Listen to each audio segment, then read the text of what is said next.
الرجيم بسم الله الرحمن الرحيم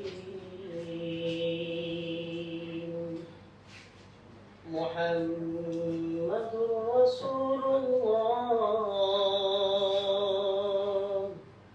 والذين معه أشداء على الكفار رحماء بينهم تراهم ركعا سجدا يبتغون فضلا من الله ورضوانا سيماهم في وجوههم من أثر السجود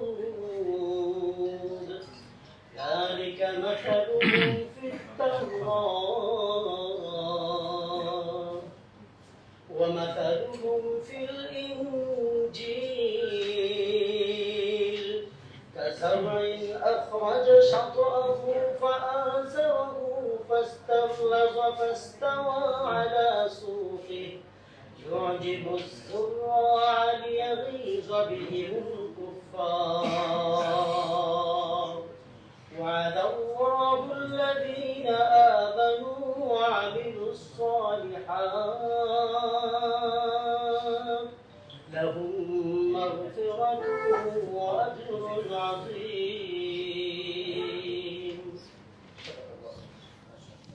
মাশাআল্লাহ।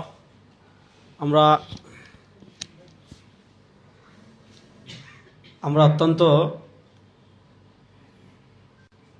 চমৎকার কোরআনুল কারীমের তিলাওয়াত শুনছিলাম। ইতিমধ্যে আমাদের এখানে অনেক বরেণ্য উলামায়ে কেরামগণ, ইসলামিক স্কলারগণ এবং রাজনীতিবিদগণ উপস্থিত হয়েছেন। জাতীয় উলামা মাশায়েখ আইম্মা পরিষদের তারুণ্যদীপ্ত নেতৃত্ববৃন্দ উপস্থিত হয়েছেন। ইনশাআল্লাহ তারা সকলেই তাদের সুচিন্তিত মতামত পেশ করবেন। আমাদের জাতীয় উলামা মাশায়েখ আইম্মা পরিষদ এর সম্মানিত সভাপতি, আমাদের সকলের একান্ত প্রিয় মানুষ, শ্রদ্ধেয় মানুষ, যার ইখলাস এবং সঠিক কর্মপন্থার মাধ্যমে জাতীয় উলামা মাশায়েখ আইম্মা পরিষদ আজকে এ পর্যন্ত এসেছে, আল্লামা নুরুল হুদা ফয়েজি হাফিজাহুল্লাহ। তিনি বৃদ্ধ মানুষ, কিন্তু সবার আগে এসেছেন। আমাদের অন্যান্য নেতৃবৃন্দ এসেছেন। আমাদের মুফতি শামসুদ্দো আশরাফি সাহেব তিনি এসেছেন, আমাদের মুফতি আব্দুল আজিজ কাসিমি, মুফতি ফরিদুল ইসলাম সাহেব সহ আমাদের অন্যান্য নেতৃবৃন্দ, ফাহাদ ভাই, তাম্বি ভাই, সবাই চলে এসেছেন। আমি শুরুতে দুটা কথা বলবো, তারপর আমরা আনুষ্ঠানিকভাবে মতামত নেওয়া শুরু করব ইনশাআল্লাহ। আমি প্রথম যে কথা বলবো, বাংলাদেশ গত 14-15 বছর, অর্থাৎ আমাদের এই 2008 পরবর্তী থেকে 2024 পর্যন্ত এই সময়টা আমাদের জন্য খুবই কঠিন, ইসলামপন্থীদের জন্য। এর আগের সময়টাও যে আমাদের জন্য খুব সহজ ছিল এমন না। 2001 থেকে 2006 পর্যন্ত যদিও বলা হয়েছে ইসলামী মূল্যবোধের সরকার, কিন্তু সে সময় অত্যন্ত সুপরিকল্পিতভাবে এই বিভিন্ন জায়গায় বোমা ফাটিয়ে সেগুলোর দায়ভার আলেমদের উপর চাপিয়ে বাংলাদেশ একটা অস্থিরতার মধ্যে ইসলামপন্থীরা সবসময় ছিল। এবং বাংলাদেশের রাজনীতিতে আমরা আমাদের ছোট্ট এই পথ চলায় যতটুকু দেখেছি, সবাই ইসলামপন্থীদের মাথায় লবণ রেখে বরে খাওয়ার একটা ধান্দা সবসময় করে। এর কারণ, একটা মৌলিক কারণ হলো যে আপনাকে অন্যজন ব্যবহার করতে পারবে কখন? যখন আপনি ব্যবহৃত হবেন। আপনি যদি ব্যবহৃত না হন, আপনাকে কেউ ব্যবহার করতে কখনো পারবে না। দেখেন, ইসলামের কিছু সংঘাত আছে, আদর্শিক সংঘাত। যেমন সেকুলারিজমের সাথে আমাদের সংঘাত, আমাদের ইমানের সাথে আদর্শিক সংঘাত। ন্যাশনালিজম তথা জাতীয়তাবাদের সাথে আমাদের সংঘাত, আমাদের আদর্শিক সংঘাত। গণতন্ত্রের সাথে আমাদের সংঘাত, আমাদের আদর্শিক সংঘাত। সমাজতন্ত্রের সাথে আমাদের সংঘাত, এগুলো আমাদের আদর্শিক সংঘাত। আদর্শের জায়গা থেকে আমরা যেমন সেকুলারিজমের বিরোধিতা করি, আমরা যেমন ধর্মনিরপেক্ষতার বিরোধিতা করি, ঠিক আদর্শের জায়গা থেকে আমরা তেমন ন্যাশনালিজম তথা জাতীয়তাবাদের বিরোধিতা করি। ধর্মনিরপেক্ষতা যেমন কুফর, জাতীয়তাবাদও তেমন কুফর। ধর্মনিরপেক্ষতা যেমন ইমান বিধ্বংসী, জাতীয়তাবাদও তেমন ইমান বিধ্বংসী। ধর্মনিরপেক্ষতার সাথে কোনো মুসলমান যেমন আপোষ করতে পারে না, ধর্মনিরপেক্ষতা যেমন কোরআন সুন্নাহ বিবর্জিত একটা মতবাদ, ইসলামের সাথে এটার কোনো সম্পর্ক নেই, ঠিক তেমনি ন্যাশনালিজম জাতীয়তাবাদ এটা ইসলাম বিবর্জিত একটা তন্ত্র মন্ত্র, এটার সাথে ইসলামের কোনো সম্পর্ক নাই। আমাদের বাংলাদেশের একটা দুঃখজনক বাস্তবতা হলো, আমাদের 1947 পরবর্তী 71-এর স্বাধীনতার সময়, আমাদের স্বাধীনতার সময় আমাদের মুক্তিযুদ্ধের চেতনা বলা হয়েছিল সাম্য, মানবিক মর্যাদা, সামাজিক সুবিচার। এবং স্বাধীনতা যুদ্ধ শুরু হয়েছিল 16ই মার্চ। 10 এপ্রিল যে স্বাধীনতার ঘোষণাপত্র পাঠ করা হয়েছিল পুরা জাতির উদ্দেশ্যে, যে কি লক্ষ্য এবং উদ্দেশ্যকে সামনে রেখে আমরা মুক্তিযুদ্ধ করছি। তো যুদ্ধ শুরুর মাত্র 14 দিনের মাথায় যে স্বাধীনতার ঘোষণাপত্র পাঠ করা হয়েছিল, সেখানে মুক্তিযুদ্ধের চেতনা বলা হয়েছিল সাম্য, মানবিক মর্যাদা এবং সামাজিক সুবিচার, এই তিনটা। এর পরবর্তীতে মুক্তিযুদ্ধের শেষের পর 72-এর সংবিধান লেখা হলো ভারতে বসে। এই ভারতের প্রেসক্রিপশনে তখন থেকেই আমাদের উপর দিল্লির আধিপত্যবাদ শুরু হয়েছে। তারা আমাদের উপর সেকুলারিজম চাপিয়ে দিয়েছে ধর্মনিরপেক্ষতা সংবিধানে, জাতীয়তাবাদ চাপিয়ে দিয়েছে, গণতন্ত্র চাপিয়ে দিয়েছে, সোশ্যালিজম তথা সমাজতন্ত্র চাপিয়ে দিয়েছে। তো আমরা যারা ইসলামকে ধারণ করি, আমরা যারা ইসলামে রাষ্ট্র প্রতিষ্ঠার কথা বলি, ইসলামী রাজনীতি করি, আমাদের অবস্থান অত্যন্ত ক্লিয়ার। আমরা যেমন ধর্মনিরপেক্ষতার বিরোধী, তেমন আমরা জাতীয়তাবাদের বিরোধী, তেমন আমরা সমাজতন্ত্রের বিরোধী, তেমন আমরা গণতন্ত্রের বিরোধী।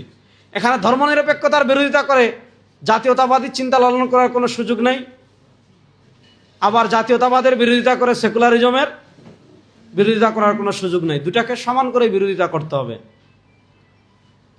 এই বাংলাদেশে এই ধর্মনিরপেক্ষতা, জাতীয়তাবাদ এগুলোর গেড়া করলে পড়ে ইসলামপন্থীরা কখনোই ড্রাইভিং সিটে আসতে পারেনি।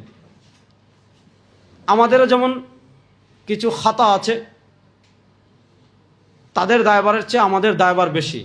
দেখা যাচ্ছে তারা যতটুকু চেয়েছে এর থেকে আমরা আরো বেশি নিজেকে বিলীন করে দিয়েছি, যেটাকে আমরা আমাদের আকীদার পরিভাষায় বলে হুলুল, মানে আমরা নিজেদেরকে হুলুল করে দিয়েছি। তো এই 2024-এর জুলাই আগস্টের গণবিপ্লবের পর বাংলাদেশে নতুন একটা সুযোগ এসেছে। আগে একটা সুযোগ এসেছিল 1947-এ পাকিস্তান প্রতিষ্ঠার সময় ইসলামকে রাষ্ট্রীয়ভাবে বিজয় করার। 2024-এর জুলাই আগস্টের গণবিপ্লবের পর যেহেতু বাংলাদেশের মানুষ জাতীয়তাবাদকে দেখেছে, বাংলাদেশের মানুষ ধর্মনিরপেক্ষতার রাষ্ট্র, মাসুদ ভাই এদিকে চলে আসেন, বাংলাদেশের মানুষ যারা সেকুলারিজমের কথা বলে তাদের রাষ্ট্র পরিচালনা দেখেছে, যারা জাতীয়তাবাদের কথা বলে তাদের রাষ্ট্র পরিচালনা দেখেছে, যারা মুক্তিযুদ্ধের চেতনার কথা বলে তাদের রাষ্ট্র পরিচালনা দেখেছে। তো এই 1947 সালের পর আমাদের সামনে আবার একটা সুযোগ এসেছে রাষ্ট্রীয়ভাবে ইসলামকে বিজয় করার। এখানে তাত্ত্বিক আলোচনা আমি করব না, তাত্ত্বিক আলোচনার দিকে আমি যাচ্ছি না, ওলামা একরাম এখানে বেশি। আল্লামা মুশাহিদ বাইয়মপুরি রাহিমাহুল্লাহর একটা কিতাব আছে ফাতহুল করিম ফি সিয়াসাতিন নবিয়্যিল আমিন, অত্যন্ত গুরুত্বপূর্ণ এবং তাৎপর্যপূর্ণ। শেখুল হাদিস আল্লামা জাকারিয়া কান্দেলভী রাহিমাহুল্লাহ তিনিও আলোকপাত করেছেন। এবং আমি একটা কিতাবের কথা অনেকবার বলি, এখানেও বলি, শেখুল ইসলাম জাস্টিস মুফতি মোহাম্মদ তাকি উসমানী হাফিজাহুল্লাহ, তিনি আমাদের হাকিমুল উম্মত আল্লামা আশরাফ আলী থানভী রাহিমাহুল্লাহ, যিনি পাকিস্তান প্রতিষ্ঠার স্বপ্নদ্রষ্টা ছিলেন। আল্লামা আশরাফ আলী থানভী রাহিমাহুল্লাহ রাজনৈতিক দৃষ্টিভঙ্গি নিয়ে কিতাব লিখেছেন হাকিমুল উম্মতকে সিয়াসি আফকার, হাকিমুল উম্মতের রাজনৈতিক দৃষ্টিভঙ্গি। আমি যেটা বললাম, আমরা যেমন জাতীয়তাবাদের বিরোধী, আমরা তেমন ধর্মনিরপেক্ষতার বিরোধী, আমরা তেমন সমাজতন্ত্রের বিরোধী, আমরা তেমন গণতন্ত্রের বিরোধী। এখানে আমি একটা অবস্থান ক্লিয়ার করি, ইসলামী দলগুলো যে নির্বাচনে অংশগ্রহণ করে, নির্বাচন এটার ব্যাপারে আমাদের দৃষ্টিভঙ্গি কি? নির্বাচনের ব্যাপারে আমাদের দৃষ্টিভঙ্গি এতটুকু, ফুকাহায়ে কেরাম যতটুকু বলেছেন ততটুকু। নির্বাচন এটা জাস্ট নেতা নির্বাচনের একটা পদ্ধতি। ইসলাম নেতা নির্বাচনের একক কোনো পদ্ধতি আবশ্যক করে দেয়নি যে এই পদ্ধতিতেই নেতা নির্বাচন হতে হবে। এজন্য দেখবেন সিদ্দিক আকবর রাদিয়াল্লাহু তাআলার একটা পদ্ধতি ছিল, ওমর রাদিয়াল্লাহু তাআলার একটা পদ্ধতি ছিল, ওসমান রাদিয়াল্লাহু তাআলার একটা পদ্ধতি ছিল, আলী রাদিয়াল্লাহু তাআলার একটা পদ্ধতি ছিল। তো এটা হলো সুন্নাহসম্মত পদ্ধতি। নির্বাচনকে এটা নেতা নির্বাচনের একটা আমরা জায়েজ পদ্ধতি মনে করি, এবং আপাত দৃষ্টিতে এর চেয়ে উত্তমটা আমরা গ্রহণ করতে পারছি না। আপাত দৃষ্টিতে এর চেয়ে উত্তম পন্থাটা আমরা গ্রহণ করতে পারছি না, এজন্য এটাকে আমরা গ্রহণ করি, যেটা আমাদের দারুল দেওবন্দ ফতোয়া দিয়েছে। আপনারা দেখেছেন শেখুল ইসলাম জাস্টিস মুফতি মোহাম্মদ তাকির উসমানী তার ফিকহি মাকালাতে একটা প্রবন্ধ লিখেছেন, ইন্তিখাবাত মে ভোট কি শরঈ হাইসিয়ত। জওয়াহিরুল ফিকহে মুফতি আজম মুফতি মোহাম্মদ শফি রহিমাল্লাহ 5 নম্বর খণ্ডে একটা রিসালা লিখেছেন, ভোট কি শরঈ আহকাম। আমাদের বাংলাদেশের প্রবাদতুল্য আলেম ছিলেন আল্লামা শামসুল হক ফরিদপুরি রহিমাল্লাহ, তিনি কিতাব লিখেছেন ভোটারের দায়িত্ব কর্তব্য। দারুল করাচি যে ফতোয়া দিয়েছে, মার্কাজুদ দাওয়া যে ফতোয়া দিয়েছে, এই ফতোয়াই হলো আমাদের রাজনৈতিক অবস্থান, যে আমরা এটাকে আপাতত একটা পদ্ধতি মনে করি। যখন এর চেয়ে উত্তমটা গ্রহণের সময় আসবে ইনশাল্লাহ তখন আমরা এর চেয়ে উত্তমটাই গ্রহণ করব। যাক, আমার কথা দীর্ঘ হয়ে যাচ্ছে। তো আমি যেটা বললাম যে বাংলাদেশে এখন আমাদের লড়াই হবে এই কুফরি তন্ত্রমন্ত্র। আমরা এতদিন ধর্মনিরপেক্ষতার বিরুদ্ধে লড়াই করেছি। আমি আগে বলেছি ধর্মনিরপেক্ষতা যেমন কুফর, ইসলাম বিরোধী তন্ত্রমন্ত্র, জাতীয়তাবাদও তেমন ইসলাম বিরোধী তন্ত্রমন্ত্র। তো বাংলাদেশের মানুষ এই সবগুলো দেখেছে, সবার শাসন দেখেছে। যারা মুক্তিযুদ্ধের চেতনার কথা বলে ক্ষমতায় এসেছে বাংলাদেশের মানুষ তাদেরকেও দেখেছে, জাতীয়তাবাদের দোহাই দিয়ে যারা এসেছে তাদেরকেও দেখেছে, আপনার এই গণতন্ত্রের কথা বলে যারা এসেছে তাদেরকেও দেখেছে। কেউ বাংলাদেশের মানুষের ম্যাক্সিমাম নাগরিক অধিকার কেউ আদায় করতে পারেনি। সব যেহেতু শেষ হয়ে গিয়েছে, শুধু একটা বাকি আছে, সেটা হলো ইসলাম। এই ইসলামকে রাষ্ট্র ক্ষমতায় আমরা কেমনে নিতে পারি, এবং ইসলামী রাষ্ট্র দণ্ডবিধি যেগুলো আছে, দেখেন আল্লাহ নবী সাল্লাল্লাহু আলাইহি ওয়াসাল্লাম মক্কা থেকে মদিনা হিজরতের সময় যে 3টা দোয়া করেছিলেন তার ভিতরে একটা ছিল ওয়াজআলনি মিন লাদুনকা সুলতানান নাসিরা। আল্লাহ নবী সাল্লাল্লাহু আলাইহি ওয়াসাল্লাম সুলতানান নাসিরার দোয়া কেন করেছেন? তাফসির ইবনে কাসিরে আল্লামা ইমাদুদ্দিন ইবনে কাসির রাহিমাহুল্লাহ ইমাম কাতাদা রাহিমাহুল্লাহর বক্তব্য নকল করেছেন যে লিইকামাতি ফারাইদিল্লাহ ওয়া লিইকামাতি দীনিল্লাহ ওয়া লিইকামাতি হুদুদিল্লাহ। আল্লাহ নবী সাল্লাল্লাহু আলাইহি ওয়াসাল্লাম মক্কার 13 বছরে তিনি উপলব্ধি করেছিলেন যে আল্লাহ তাকে যে শরিয়া দান করেছেন, আল্লাহ তাকে যে দ্বীন দান করেছেন, আল্লাহ তাকে যে হুদুদাত দান করেছেন, এটা যদি পরিপূর্ণ বাস্তবায়ন করতে হয় রাষ্ট্র লাগবে, ভূখণ্ড লাগবে, ক্ষমতা লাগবে। এজন্য নবী করিম সাল্লাল্লাহু আলাইহি ওয়াসাল্লাম দোয়া করেছেন ওয়াজআলনি মিন লাদুনকা সুলতানান নাসিরা। এখন আমাদের লড়াই হবে এখন ধর্মনিরপেক্ষতার বিরুদ্ধে, আমাদের লড়াই হবে জাতীয়তাবাদের বিরুদ্ধে, আমাদের লড়াই হবে গণতন্ত্রের বিরুদ্ধে, আমাদের লড়াই হবে সমাজতন্ত্রের বিরুদ্ধে। এই যে আমাদের 72-এর সংবিধানে আমাদেরকে সাম্য, মানবিক মর্যাদা, সামাজিক সুবিচার, এই 3টা চেতনার কথা বলে মুক্তিযুদ্ধ হয়েছে, কিন্তু তারপর 72-এর সংবিধানে যে এই 4টা চেতনা, ইসলাম বিরোধী 4টা চেতনা আমাদের গাড়ে চাপিয়ে দিয়েছে।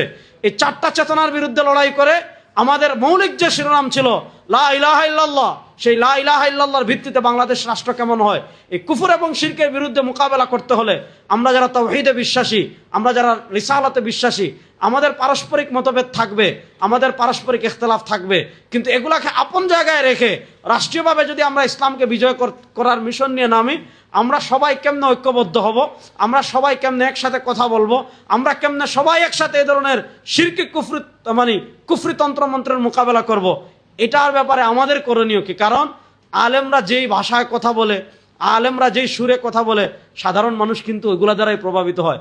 আমি সব জায়গায় বলি আলেমরা, আমরা মসজিদে ওয়াজ করি কোরবানির গোশত 3 ভাগ করতে হবে। আপনি দেখবেন অধিকাংশ মানুষ 3 ভাগ করে মানুষকে বন্টন করে।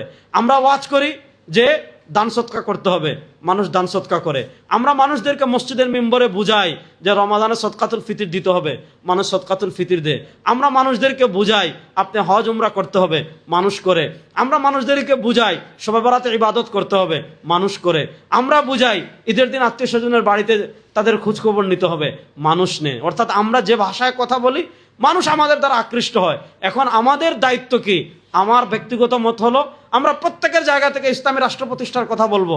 ইসলাম যদি রাষ্ট্রীয়ভাবে বিজয়ী হয়, এ ব্যাপারে আমাদের রাষ্ট্র কি ফায়দা পাবে, নাগরিকরা কি সুবিধা পাবে, এবং ইসলামে যে রাষ্ট্র আছে, আমাদেরকে সেকুলারিজম এতটা আমাদের মাথায় সেকুলারিজম এতভাবেই ঢুকেছে যে আমরা ইসলামকে আজকে শুধু মসজিদ কেন্দ্রিক মনে করি।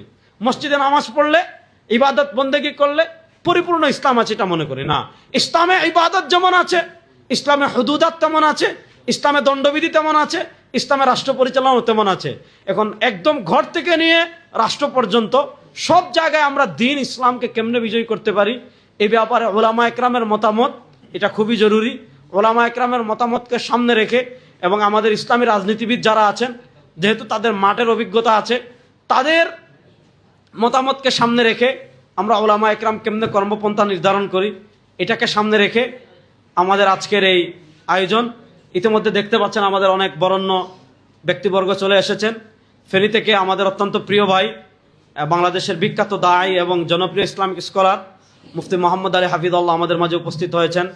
বাংলাদেশ জামাতে ইসলামীর কেন্দ্রীয় নির্বাহী সদস্য এবং বাংলাদেশ ইসলামী ছাত্র শিবিরের সাবেক সভাপতি, কারা নির্যাতিত মজলুম জননেতা আমাদের সকলের প্রিয় ডক্টর শফিকুল ইসলাম মাসুদ হাফিজুল্লাহ, তিনিও উপস্থিত হয়েছেন। ইনশাল্লাহ তারা থাকবেন লম্বা সময়, এখনও তার বক্তব্য দিবেন না, শেষের দিকে দিবেন ইনশাল্লাহ। তারা আগে আসছেন, এজন্য তাদেরকে স্পেশালি আমাদের পক্ষ থেকে জাযাকুমুল্লাহ। এখন আমাদের মুফতি শামসুদ্দোহা আশরাফী হাফিজুল্লাহকে আজকের, আমি তো স্বাগত বক্তব্য কিছু কথা বেশি বলে ফেলেছি, বেয়াদবি মাফ করবেন, মুফতি শামসুদ্দোহা আশরাফী হাফিজুল্লাহকে আমাদের আজকে মত বিনিময় সবার কাজে এগিয়ে নেওয়ার আহ্বান করছি।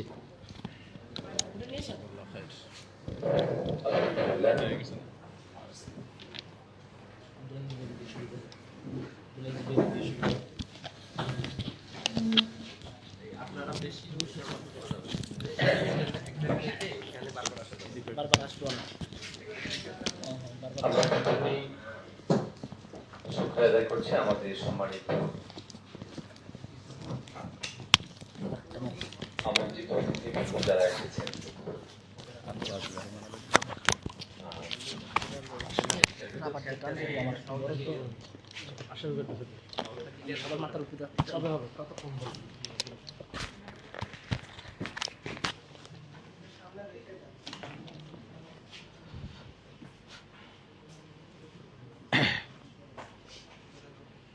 সম্মানিত অতিথিবৃন্দ, আপনি এটা রেখে দেন, এখানে কথা বলবেন।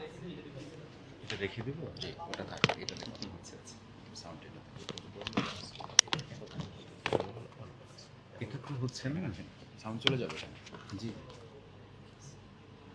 আমরা প্রোগ্রাম শুরুতেই যে সমস্ত অতিথিরা আমরা এসেছি, আমার মনে হয় আমরা একটু পারস্পরিক পরিচিত হয়ে নিলে সুবিধা হয়। আমরা দাওয়াতের ক্ষেত্রে এখানে প্রায় 4 ধরনের সম্মানিত অতিথিদেরকে আমরা স্মরণ করেছি: রাজনীতিবিদ, শিক্ষাবিদ, চিন্তক এবং যারা ইসলামকে নিয়ে ভাবেন, এ ধরনের ব্যক্তিগতকে। এই জন্য আমরা, সময় নষ্ট হয়ে যাবে, আচ্ছা ঠিক আছে, যেহেতু আমাদের সংখ্যা অনেক, এই জন্য আমরা এখন আলোচনার দিকে চলে যাচ্ছি। শুরুতেই মত বিনিময়ের জন্য অনুরোধ জানাচ্ছি জাতীয় ওলামা মাশায়েখ আইম্মা পরিষদ কেন্দ্রীয় কমিটির সম্মানিত সাংগঠনিক সম্পাদক মুফতি আব্দুল আজিজ কাসিমি হাফিজাহুল্লাহকে। আসন্ন নির্বাচনে ইসলামপন্থীদের ঐক্য ভাবনায় আমাদের ওলামায়ে কেরাম, তাওহীদি জনতা, আমাদের কর্মপন্থা কেমন হবে, আমাদের করণীয় কি, বর্জনীয় কি, এই বিষয়গুলোর উপরে মতামত পেশ করার জন্য অনুরোধ জানাচ্ছি মুফতি আব্দুল আজিজ কাসিমি হাফিজাহুল্লাহ। السلام عليكم ورحمة الله وبركاته. نحمده ونصلي على رسوله الكريم أما بعد فقد قال الله تبارك وتعالى بسم الله الرحمن الرحيم واعتصموا بحبل الله جميعا ولا تفرقوا وقال رسول الله صلى الله عليه وسلم يد الله على الجماعة. জাতীয় ওলামা মাশায়েখ আইম্মা পরিষদ কর্তৃক আয়োজিত আসন্ন জাতীয় নির্বাচনে ইসলামপন্থীদের ঐক্য ভাবনা, ওলামায়ে কেরাম ও তাওহীদি জনতা করণীয় শীর্ষক আজকের এই মত বিনিময় সভার সংগ্রামী সভাপতি, বিভিন্ন স্তরের দায়িত্বশীল বৃন্দ, এবং আমাদের এই দেশের যারা ইসলামকে নিয়ে ভাবেন, ইসলামকে ব্যক্তি, পরিবার, সমাজ, এমনকি রাষ্ট্রীয় পর্যায়ে কিভাবে প্রতিষ্ঠিত করা যায় এ ব্যাপারে যারা চিন্তা করেন, আমরা আজকে অনেকে এখানে উপস্থিত। আসলে আমাদের জাতীয় উলামা মাশায়েখ আইম্মা পরিষদ শুরু থেকেই এই বিষয়গুলো নিয়েই উদ্যোগ গ্রহণ করে থাকে। আসলে আমরা যারা আছি, আমরা ছোট মানুষ, তবে আমরা চাই আমাদের এই আলোচনাগুলোর, মত বিনিময়গুলোর সূত্রপাতের মাধ্যমে আমাদের বড়রা যারা আছেন ওনারা যেন এই বিষয়ে দৃষ্টি দেন এবং ইসলামকে রাষ্ট্রীয় পর্যায়ে প্রতিষ্ঠিত করার জন্য এবং ইসলামপন্থীদের মধ্যে পারস্পরিক হৃদ্যতা, সৌহার্দ্য সৃষ্টি করে সমস্ত তাওহীদি জনতাকে, তাদের মত চিন্তাকে একীভূত করে আমরা কিভাবে একটি ইসলামী পরিবেশ আমরা কায়েম করতে পারি, প্রতিষ্ঠিত করতে পারি, জাতীয় উলামা মাশায়েখ আইম্মা পরিষদ সূচনা লগ্নে থেকেই এ ব্যাপারে কাজ করে আসছে আলহামদুলিল্লাহ। আসলে 24-এর গণবিপ্লবের পরে আমাদের এই দেশে সর্বশ্রেণীর মানুষের মধ্যে যে আশা এবং আকাঙ্ক্ষা জন্ম নিয়েছে, প্রত্যেকটা মানুষ, সাধারণ মানুষ যে হয়তো পরিপূর্ণরূপে ইসলামকে লালন করে না, ধারণ করে না বা আমল করে না, অনেকে এমনও আছেন যারা হয়তো ঠিকমতো নামাজও পড়েন না, কিন্তু প্রত্যেকটা মানুষের মধ্যে এতটুকু আকাঙ্ক্ষার সৃষ্টি হয়েছে যে আমরা বাংলাদেশ সৃষ্টি হওয়ার পর থেকে অদ্যাবধি পর্যন্ত বিভিন্ন সময় বিভিন্ন তন্ত্র মন্ত্র, বিভিন্ন রকমের সরকার, বিভিন্ন প্রকারের রাষ্ট্র পরিচালক আমরা দেখেছি। আমাদের এখন বাকি আছে আমাদের ইসলামী যেই নীতি এবং আদর্শ আছে সে অনুযায়ী রাষ্ট্র পরিচালনা, এটা আমরা দেখি নাই, আমরা এটা দেখতে চাই।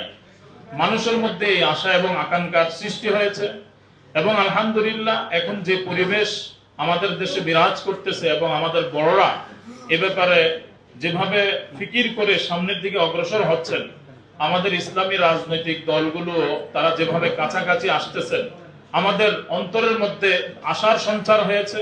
এজন্য এটাকে আমরা আরো কিভাবে মজবুতির সাথে সামনে এগিয়ে নিতে পারি এ ব্যাপারে আমাদের প্রত্যেকের আপন আপন জায়গা থেকে আমরা কি কি কর্ম পদ্ধতি এবং ফর্মুলা অবলম্বন করে সামনে অগ্রসর হতে পারি, যেন আমাদের সামনে যে কোনো ধরনের রোকাওয়াট, প্রতিবন্ধকতা আসলে আমরা সম্মিলিতভাবে তা মোকাবেলা করে ইসলামকে এগিয়ে নিতে পারি। এই চিন্তার খোরাক আজকে আমাদের এই মত বিনিময় সভা থেকে আমাদেরকে নিতে হবে এবং মুরব্বিয়ানে কেরাম এখান থেকে আমাদেরকে দিক নির্দেশনা দিবেন। আমি প্রথমত যে বিষয়টা মনে করি, আমাদের ইসলামী রাজনৈতিক দল যারা আছেন ওনারা তো আলহামদুলিল্লাহ এই রাজনীতি করার উদ্দেশ্যই হলো প্রত্যেকে যার যার জায়গা থেকে এটাই বলেন ইসলামকে রাষ্ট্র প্রতিষ্ঠা, রাষ্ট্রে ইসলামকে প্রতিষ্ঠা করার উদ্দেশ্য নিয়েই তারা রাজনীতি করতেছেন। ওনাদের মধ্যে তো এই ফিকিরটা আছেই, কিন্তু এর বাইরে আমাদের অনেক সাধারণ জনতা যারা মুসলমান, ইসলামকে লালন করে পালন করে, কিন্তু ইসলাম যে রাষ্ট্র ক্ষমতায় অধিষ্ঠিত হতে পারে, ইসলামী রাষ্ট্র ব্যবস্থাই যে আমাদের মুক্তির একমাত্র উপায়, এটা অনেকেই তারা বিশ্বাস করতে পারতেছে না এবং এ নিয়ে তাদের অন্তরে এখনো সেইভাবে প্রখর আকারে চিন্তা জাগ্রত হয় নাই। এজন্য আমাদের মোহতারাম সাধারণ সম্পাদক সাহেব যে কথাটা বলেছেন যে আমরা যারা উলামায়ে কেরাম দাঈ আছি, বিভিন্ন পর্যায়ে আমরা কথা বলি, আমরা যদি এখন থেকে ইসলামী রাষ্ট্রের রূপরেখা, ইসলামী নীতি আদর্শের যেই সৌন্দর্য এবং মানুষের জীবনের সমস্ত সমস্যার সঠিক সমাধান যে ইসলামী দিতে পারে, ইসলামী যে শান্তি, ইসলামী যে মুক্তি, এই বিষয়গুলো যদি আমরা মসজিদের মিম্বার থেকে, আমাদের দর্শের যে মাসনাদ আছে সেখান থেকে, ওয়াজের ময়দানে, আমরা সব জায়গায় যদি এই বিষয়গুলো নিয়ে আলোচনা করি, তাহলে আশা করি ইনশাআল্লাহ আমাদের জনগণের মধ্যে এটা নিয়ে সচেতনতা সৃষ্টি হবে। আরেকটা বিষয় আমি বলবো, সেটা হলো এর বাইরে আমাদের অনেকগুলো ইসলামী হালাকা আছে যার সাথে আমাদের এদেশের অনেক বিপুল জনসংখ্যার সম্পৃক্তি আছে। যেমন আমাদের অনেকগুলো দেশে খানকাহি নিজাম আছে, অনেক বড় বড় পীর সাহেবরা আছেন যাদের সাথে লক্ষ লক্ষ কোটি কোটি মানুষ সম্পৃক্ত। আমাদের এই খানকাহ কেন্দ্রিক যারা এই খানকাগুলোর পরিচালক উলামায়ে কেরাম সেরেতাজ আছেন, আমরা যদি দাওয়াত নিয়ে ওনাদের কাছেও যাই, ওনাদের জবান থেকেও যদি এই ধরনের কিছু বের হয়, তাহলে তাদের যে মুতাআল্লিকিন মুহিব্বিন আছে ওনাদের মধ্যেও এ ব্যাপারে অনেক সচেতনতা সৃষ্টি হবে এবং জজবা সৃষ্টি হবে। এটাও আমাদের আগামী দিনের জন্য অনেক বড় সহায়ক হবে বলে আমরা মনে করি।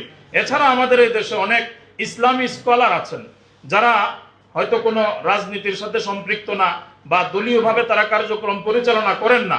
আমরা যদি ওনাদেরকেও এ ব্যাপারে তাদের মধ্যেও যদি আমরা এই সচেতনতা সৃষ্টি করতে পারি, ওনাদের জবান থেকেও যদি এই কথাগুলো বের হয়, তাহলে আমার মনে হয় ব্যাপক আকারে সর্বদিক থেকে একটা ইসলামী চেতনা সৃষ্টি হবে এবং আগামী দিনে এই দেশে ইসলামী বিপ্লবের যে সম্ভাবনা দেখা দিয়েছে তা বাস্তবায়ন হবে বলে আমি বিশ্বাস করি ইনশাআল্লাহ। জাযাকুমুল্লাহ খায়র।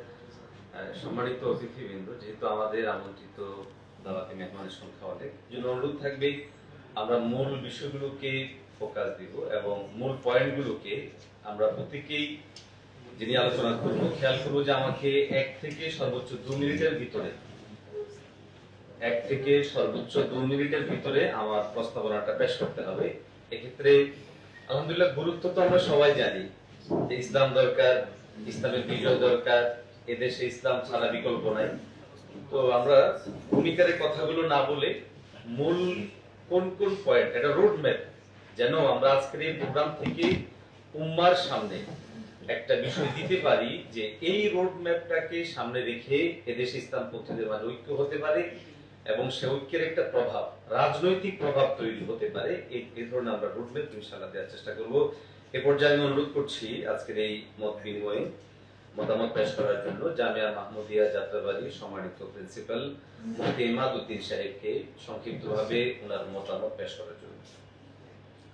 আলহামদুলিল্লাহ, আজকের এই মুবারক মজলিস আল্লাহ তাআলার কাছে কবুলিয়ত চাই। আমি সংক্ষেপে একটা প্রশ্ন করব, সেটা হচ্ছে আল ইখতিলাফু রাহমাত বা ইখতিলাফু উলামা রাহমাত। ইখতিলাফ আমাদের মাঝে ছোটখাটো বিষয়ে যেগুলো আছে সেগুলোকে আমরা দূরে রেখে মূল পয়েন্টে যাদের সাথে আমাদের বন্ধুত্বের সম্ভাবনা বা কোনো রকম শরীয়ী দৃষ্টিতে কোনো আপত্তি নাই, অথবা রাজনীতি মঞ্চে আমরা এককভাবে দাঁড়ানোটা আমাদের জন্য যতটুকু আমাদের দরকার তাদের সাথে আমাদের ঐক্যমত সেটা থাকবে। আমরা ইখতিলাফ থাকতে পারে কিন্তু ইখতিলাফ থাকাটা আমাদের জন্য ঠিক না। কোনো এই মাসআলা নিয়ে ইখতিলাফ থাকতে পারে কিন্তু ইখতিলাফটা আমাদের যাতে না হয়, কারণ রাসূল করিম সাল্লাল্লাহু আলাইহি ওয়াসাল্লামের আসহাব যারা ছিলেন তাদের মধ্যে রুহামা, তারা আশিকা আল কুফার, এই যে একটা থার্মোমিটার একটা রোডম্যাপ ছিল, এইভাবে যদি আমরা এগিয়ে চলি তাহলে ইনশাআল্লাহ আল্লাহ চাইতো আমাদেরকে কামিয়াবি নসিব করবেন।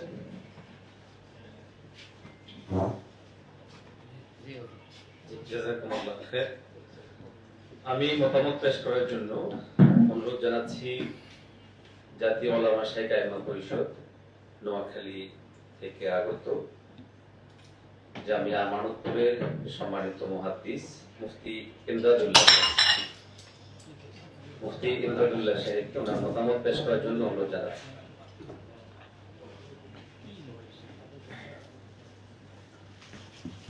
আলহামদুলিল্লাহ, আজকে আসন্ন জাতীয় নির্বাচনে ইসলামপন্থীদের পরিকল্পনা শীর্ষক আলোচনায় যে মতামত জানার জন্য বলা হয়েছে, আসলে ইসলামী রাষ্ট্রের মধ্যে নেতা নির্বাচন মানে নেতা নির্বাচন, একটা হলো ইসলামী রাষ্ট্রের মধ্যে নেতা নির্বাচন কিভাবে হবে, আরেকটা হলো অনিসলামিক রাষ্ট্রের মধ্যে নেতা নির্বাচন কিভাবে হবে। এই বিষয়ে আমাদের ইসলাম পরিষ্কার নির্দেশনা আমাদেরকে দিয়েছেন। ইসলামিক যেখানে অনিসলামিক রাষ্ট্রের মধ্যে নেতা নির্বাচনের ক্ষেত্রে আল্লাহ রাসূল সাল্লাল্লাহু আলাইহি ওয়াসাল্লাম যেই পদ্ধতিতে নেতা নির্বাচন হয়েছে সেটা আল্লাহর পক্ষ থেকে, যে সেখানে মধ্যে যাকে নির্বাচন করেন, যাকে আল্লাহ কবুল করেন, তার মাধ্যমেই সামনের দিকে অগ্রসর হয়, সকলে তার দিকে ধাবিত হন। এইভাবেই সারা দেশের মধ্যে ইসলাম প্রতিষ্ঠা হয়। আরেকটা হলো অনিসলামিক রাষ্ট্রের মধ্যে ইসলাম নেতা নির্বাচনের ক্ষেত্রে আল্লাহ রাসূল সাল্লাল্লাহু আলাইহি ওয়াসাল্লাম এই নির্দেশনা দিয়েছেন যে মান ইয়াশ মিনকুম বা'দি ফাসায়ারা ইখতিলাফান কাসীরা ফা'আলাইকুম বিসুন্নতি ওয়া সুন্নাতিল খুলাফায়ে রাশিদিন আল-মাহদিয়িন আ'আলাইকা বিন-নওয়াজিজ।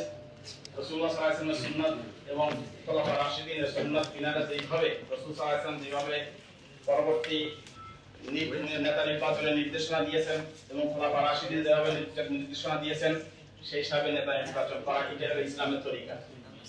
তো ইসলামের তরিকার মধ্যে আমাদের যে বিষয়টা বর্তমানে আল্লাহ রাসূল সাল্লাল্লাহু আলাইহি ওয়াসাল্লাম যেভাবে নির্দেশনা দিয়েছেন যে তালিম, তাবলীগ, তাসকিয়া, জিহাদ, সর্বশেষ জিহাদের মাধ্যমে আল্লাহ রাসূল সাল্লাল্লাহু আলাইহি ওয়াসাল্লাম দ্বীন এবং খেলাফত কায়েম করেছেন।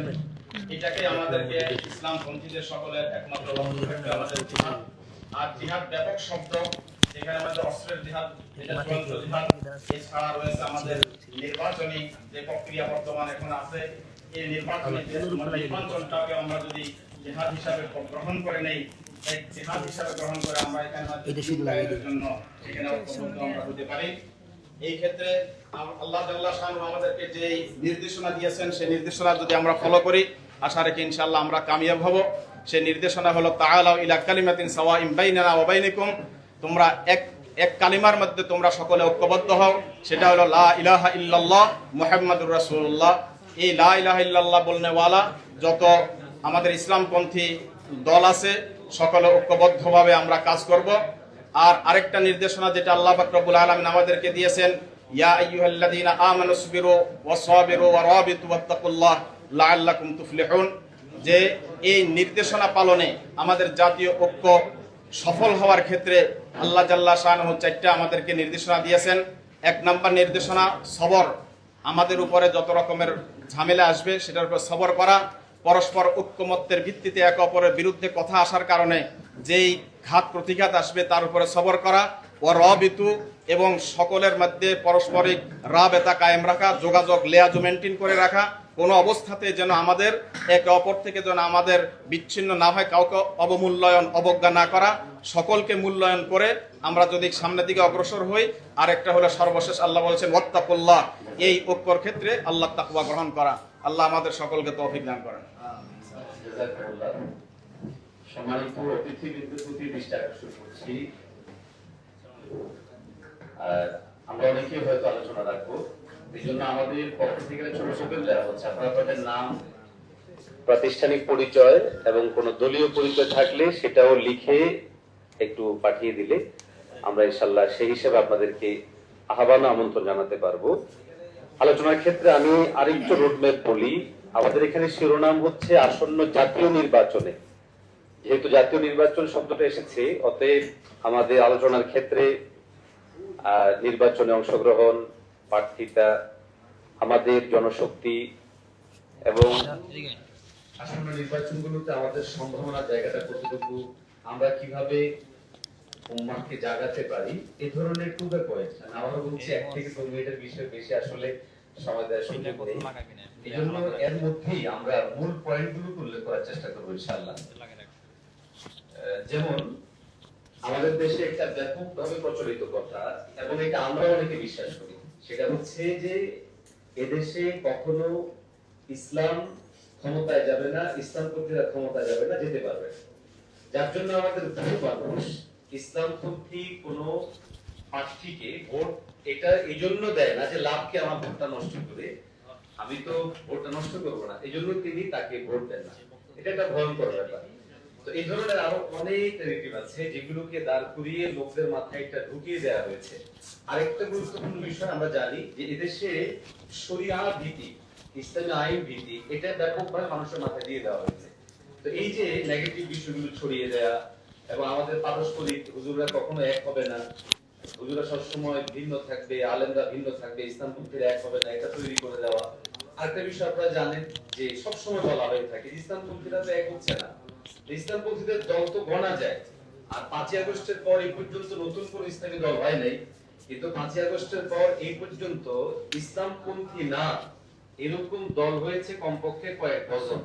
কিন্তু এ নিয়ে কারো কোনো আফসোস নেই, পেরেশানি নেই, কিন্তু আমাদের দলগুলো কেন অনেক, এটা নিয়ে অনেক পেরেশানি, অনেক আফসোস। এই জন্য এই ধরনের বিষয়গুলোকে আমরা তুলে আনার চেষ্টা করি এবং এই বিষয়গুলো উম্মাহর সামনে আমরা সাফ করার চেষ্টা করি ইনশাআল্লাহ। সবাইকে জাযাকুমুল্লাহ খাইর। এই পর্যায়ে আমি আলোচনার জন্য আহ্বান জানাচ্ছি বিশিষ্ট তার্কিক এবং আলোচক মুফতি আবু মোহাম্মদ রহমানী সাহেবকে।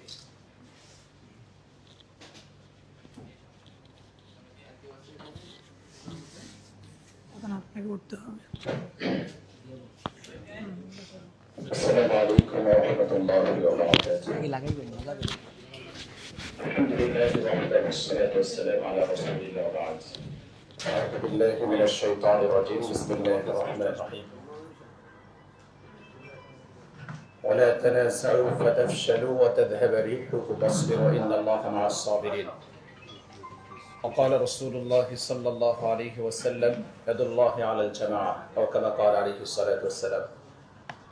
আজকের জাতীয় ওলামা মাশায়েখ আইমা পরিষদ কর্তৃক আয়োজিত আজকের এই গুরুত্বপূর্ণ সেমিনারের দীর্ঘ ভূমিকা ছাড়াই আমি কয়েকটি কথা বলতে চাই। এক নম্বর হচ্ছে, আমাদের মধ্যে ঐক্য না হওয়ার ঐক্যর দুটো প্রক্রিয়া আছে। একটা হচ্ছে সাধারণ মানুষদেরকে ঐক্যবদ্ধ করা, দ্বিতীয় হচ্ছে রাজনৈতিক যারা দল আছে তাদেরকে ঐক্যবদ্ধ করা।